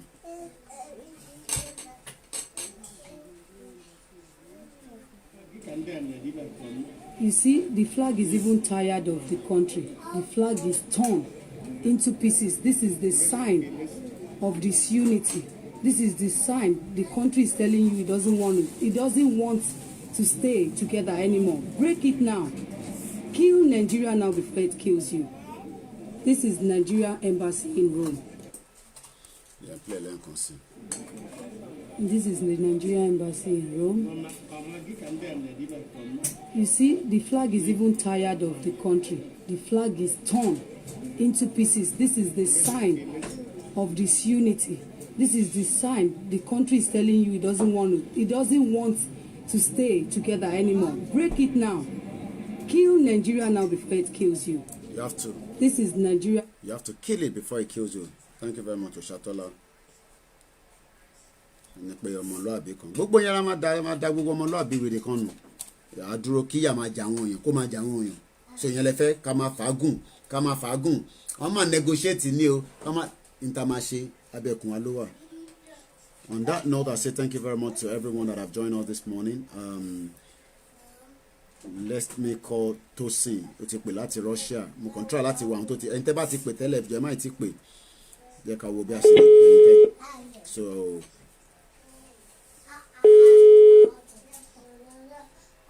we bring the broadcast ó yá sáré sọ̀rọ̀ ká tó. ẹ̀rọ mi sọ́kọ́ ẹ kú ṣiṣẹ́. ọ̀nà àdótì ẹ̀yìn ìwà lọ. ṣé ó ní nǹkan kan tí mo fẹ́ sọ ṣé tẹ bá wọn bàbá àwọn dájú wa tẹ gbé wọn nílé nìkan bá a sọ̀rọ̀ yẹn wọ́n mẹ́sàn án kan lórí àwọn àmọ̀tẹ́kùn tẹ bá dẹ́ wọn ti last time tẹ wà lórí fúgàmù kan tí wọ́n bò kásẹ̀ lórí Heritage TV. Heritage TV ó pè yín níjọ́ ìwé ó ń sọ fún yín pé àmọ̀tẹ́kùn is working so they are working on something so kí ni nǹkan tí Heritage gan tó láti sọ fún wa àwọn tó wà ní díẹ̀ sọ fún wa pé àmọ̀tẹ́kùn ò ṣiṣẹ́ Heritage sọ fún wa pé òun wà nínú kinní kan so kọ́ọ̀tù tí wọ́n lọ́wọ́ kọ́ máa da kinní ìlú máa lọ́wọ́ tó bá dúró sí mi kọjá ká mọ̀ nǹkan tí mo fẹ́ sọ nìyẹn tó bá ń gbọ́ nǹkan wọn máa wètò yìí so kọ́ lè ṣàtúnṣe lórí àárín yẹn ẹ ṣe gan. tó sì ní láti Russia a pín káàkiri ni so wọ́n fẹ́ káwa kú sí ẹ̀yìn odi àbí gbogbo ẹ̀yin màmá wa Ọlọ́run àtúbọ̀ lọ rẹ̀ ní ilẹ̀ Yorùbá yẹn a máa gbà fún yín by fire by force by fire by force a máa fi gbà padà lọ́wọ́ wọn gbogbo I need the UK I need the kinní kan I need wọn náà làwọn máa sọ tásìkò bá tó àmọ́ bí I need wọn bí I need wọn ẹ jẹ́ n play Awíkókó tá a fún fi pé ètò yẹn kalẹ̀ kọ́lọ́n kó tẹ́ ọmọ wa kó tẹ́ sáfẹ́fẹ́ rẹ̀. And on that note I say as I wind down bàbá mi Frank Bello ẹ ṣé gan ni tó bá sọ pé n tá à ń ṣe kò tẹ́ lọ́rùn lọ sí London Bridge kò lọ já sínú ẹ̀ torí pé òtítọ́ ó korò èmi ò wá sí bíbá láti wá mo ti sọ àfi tó bá yẹ pé mo tún ṣe nǹkan mi ò bọ́ tó bá yẹ pé lórí Oòduà ni mo dúró lé tí mo dẹ̀ fẹ́ gba Oòduà fún gbogbo wa ni o àtẹ̀mí àtàwọn tájọ́ ń ṣiṣẹ́ yẹn like I said àwa kan àní dágbére tá a máa fi gbéra it's not a tó bá yá ṣe tó bá yá. Láti yóò kó ilé wa sàn o, Nàìjíríà ń ṣògbó lọ o. Ilé kan mo fẹ́ play ṣọ́ọ̀ṣẹ̀ tó send ilé wa ni ìgbẹ̀tẹ̀ ti mix gan sef. Ìtawí koko tí tó ṣe fún kinní ni mo fẹ́ play ọmọ wa kàn mí pẹ̀lú ilé tí àtúnṣe tó ń gbọ́ ìkẹyìn. Ọ̀rọ̀ jẹ́ ń play láti bí báyìí.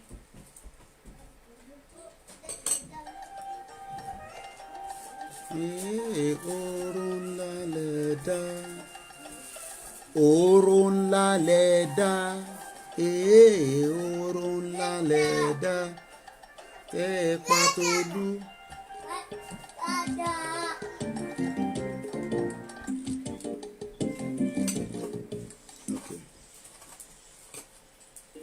Okay, that's cool.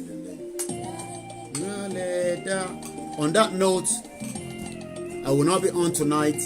Oshatola will be on tonight. Adetokunbo Moba will be on tonight. Join us if you can tomorrow in front of the Nigerian High Commission London from 11 o'clock to 2 p.m. Come and show your solidarity for our sister that was killed.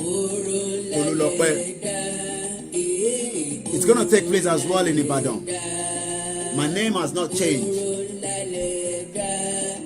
We say thank you very much to each and every one of you watching on YouTube, on Twitter, on Instagram.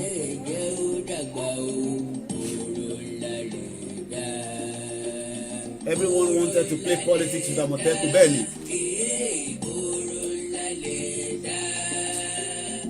When Nigeria goes down, then things will start shaping up. Doesn't matter. It's important pé ká break it. Kò bá wa take 2 years. Tá máa fi dá gbogbo ẹ̀ sókè padà. It doesn't matter. But pé wá ṣe election lè wà lórí ní 2023. We are waiting for them. Tẹ́ bá fẹ́ support àwọn tó ń lọ ṣe Ìbàdàn rally. Gbowó ti fún wọn ní change kan pé kó fi ṣe banner. They can still do more flyers. But anything after today, we will just continue the normal awareness. But if you think you can do anything to support àwọn tó ń lọ, do it now. I know things are very tough. Ìyẹn la ṣe fẹ́ ṣẹ́rí tough táwa ní COVID-19 ká tètè fọ́ Nàìjíríà torí ṣẹ́rí COVID-19 ẹlòmíì ó ti lose iṣẹ́ ìgan ní Europe jẹ́ àtètè pín Nàìjíríà ká padà ká lọ́ọ́ máa ṣe àgbẹ̀. I say thank you very much to my back end team, Walata and HRH and Olusegun Sugar. Sister Buki told us she will not be available today. I say thank you very much. Pátápátá, I cannot disrespect any one of you, but one thing is, when it comes to Oduduwa, I will not look into your eyes twice before I disrespect you, regardless of whoever you are. This is far beyond me. Tí àbúrò mi tọ́búlé mi àbí tí mo tẹ̀lé àbí whatever àbúrò mi ni mo ń sọ tó bá ṣe election 2023 ẹ bẹ́ orí ẹ̀ dànù èmi náà bẹ́ orí tọ̀dọ̀ tiẹ̀ that's it. Tí bá pàdé ẹ̀gbọ́n ẹ family ẹ gbọ́ fẹ́ bá wọn ṣe 2023 whatever comes into it I'm not taking any more call má pè mí mọ́ ẹni tó ń pè wọ́n gbọ́ mi báyìí má pè so the broadcast is ending now so I'm not taking any more call. I'm just doing my closing remark, but mo need orin yẹn láti máa fi gba dé ìsàlẹ̀. What I'm saying is, do tell your people. Ṣé dáhùn tó ní wọ̀gbọ́n nǹkan tá à ń sọ yẹn? Ẹ ṣáà sọ fún wọn pé ẹ má bá wọn ṣe election o bí a wá gbọ́ yẹn. Ìyẹn ní sọ jù bẹ́ẹ̀ lọ.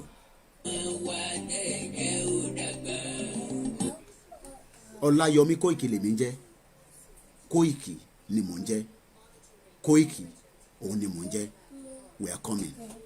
Tó bá rò pé eléyìí máa jókòó sí London tó máa sọ̀rọ̀ tó bá rò pé eléyìí máa jókòó sí ìlú òyìnbó bíi Nnamdi Kanu ìrọ̀lẹ́ pa àjọ máa torí bọ gbogbo tó bá fẹ́ ṣẹlẹ̀ ni mò ń bọ̀ láìpẹ́ láì jìnnà àmì dágbére tá a bá máa kúrò.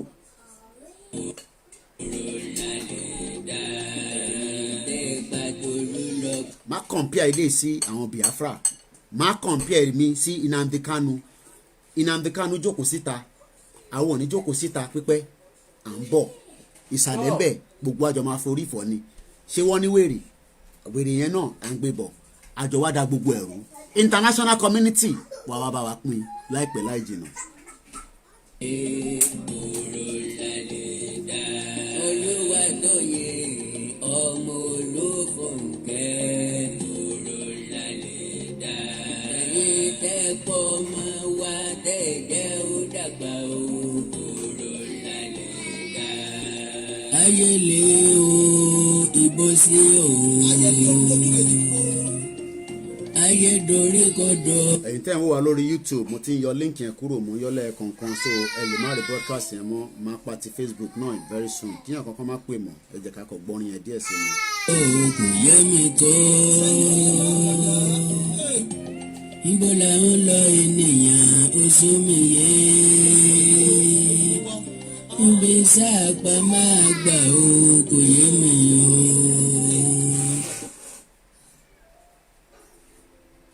Àkànjí mo ní ẹ má pè báyìí sọ̀rọ̀ létà ń gbé kọ́ọ̀lù kankan mọ́. nípa ayé wúwo bọ̀ọ̀rọ̀ ayé ọ̀sáfáyé wọ̀ ọ̀rẹ́ mi ayé doríkodò bí ọmọ pàǹdọ̀rọ̀ ó ń fèdèròdèrò àkàndá alóró ọ̀rọ̀ lẹ́nu bíi tẹ́jọ́ òmìnú ayé kọ mí jọjọ bó síwájú ayé wọn á lọ yẹ̀kú bọ́ kẹ́yìn ayé wọn á lọ tàrùn bó sì tún ní ọgbà àrìn ayé wọn á lọ láfojúde ta ní ọwọ́ ẹ̀kún ayé já ilé mọ́wà àkàndá tí mo gbọ́ ròyìn ìbànújẹ́ wọn ní torí lọ pé arótilé ti dára rẹ̀ mo já omi ojú bí ẹgbẹ́rẹ́ pé ọ̀wọ̀ ìràwọ̀ yóò sì tún pẹ́ kó tó já ògbó àṣẹ̀ṣẹ̀ yóò sì wọ́ mi nítorí lọ pé ọ̀pẹ́ láyé bọ̀tì ọ̀ráyé wá ọ̀làmì ó sì lápá ọ̀pọ̀ èèyàn ló fẹ́ lápá láì lápá wọn ò mọ̀ pé bẹ́ẹ̀ èèyàn lá. ẹ̀yin tẹ́ ń wò wá lórí Instagram ó tún di àárọ̀ ọ̀la a máa ṣe broadcast yẹn nílé ká tó máa lọ sí embassy pẹ̀lú àṣẹ Èdùmàrè ó dàbọ̀ ẹ̀yin tẹ́ wà lórí Instagram a máa gbé wálẹ̀ fún ẹ̀yin tẹ́ wà lórí Facebook ẹ kò sì gbọ́ díẹ̀ nínú ọ̀rọ̀ yẹn. lápá kò lè lápá àkàndá alóró ọ̀rọ̀ lẹ́nu bíi tẹ́jọ́ gàgà gbígbó kọ́lá tùpà ẹni ọba lèpò ní ìtànà alẹ́ torí kákó lọ́mọdé kọ́ yẹ ni ó sàn ju kádàbà ìládìí ẹ̀rọ náà ìlànà ìtọ́jú ìyá tiẹ̀ kú ìkànnì tójú ìyá ìwẹ̀wẹ̀ ẹ̀jẹ̀ ìbànújẹ́ ńlá ni kí màjèsí ó tójú ìyá ìrọ̀rùn torí kí so tó diyán agúnṣu lódó ni kágbàdo tó dẹ̀kọ́ àlọ́ òkúnná nǹkan mú tó wáyé ìyá àti bàbá ni ẹjẹ́ abẹ́rù kéèyàn tó rí ọmọ níjọ́ ìtọ̀ níjọ́ ìgbọ̀nsẹ̀ níjọ́ ìdíbè kọ́mọ tó dàgbà kéèyàn kan wá pa ọmọ náà lọ́nà tó rújú ìbọ́kanilẹ́yìn ọ̀kan nǹkan wá ní ọmọ lọ bẹ́ẹ̀ pa fọ̀rọ̀mọ́ ọlọ́run yóò jù bí bá ti bẹ́rù labọ́ mọ́ gbogbo ògbè ló fẹ́ ká gbogbo àgbẹ̀ ló fẹ́ kórè gbogbo ògbé ló fẹ́ jèrè ọmọ ìní ọ̀pá gónogún kì í kádùn èèyàn tó pa kàlàmọ̀gbò kì í pòsì àánú ìyá àti bàbá Tolú lọ́pẹ́ ṣe mí púpọ̀ àkàndá mo tó ẹkún sun nígbà tí mo gbọ́rọ̀ lẹ́nu àwọn méjèèjì mo ní yé àtẹ̀mọ́ra gidi lè yé ayé finá ọmọ jó wọn òótọ́ bọ́lọ́hún ọ̀bá pani kò sẹ́ni tó lè pani nígbà tí. And on that note, I say thank you very much. We'll be back tomorrow morning. If you can meet us at the embassy, fair enough. Tẹ́ bá lè meet us, fine. And tẹ́ wà ní Ìbàdàn, tẹ́ bá lè meet àwọn bàbá Sunday Igboho pẹ̀lú àwọn tọ́jọ́ máa jáde, peaceful one. We are at the moment not asking you to go and kill anybody, but in 2 years' time, the dimension will change. Abekun Alowa, have a very good morning.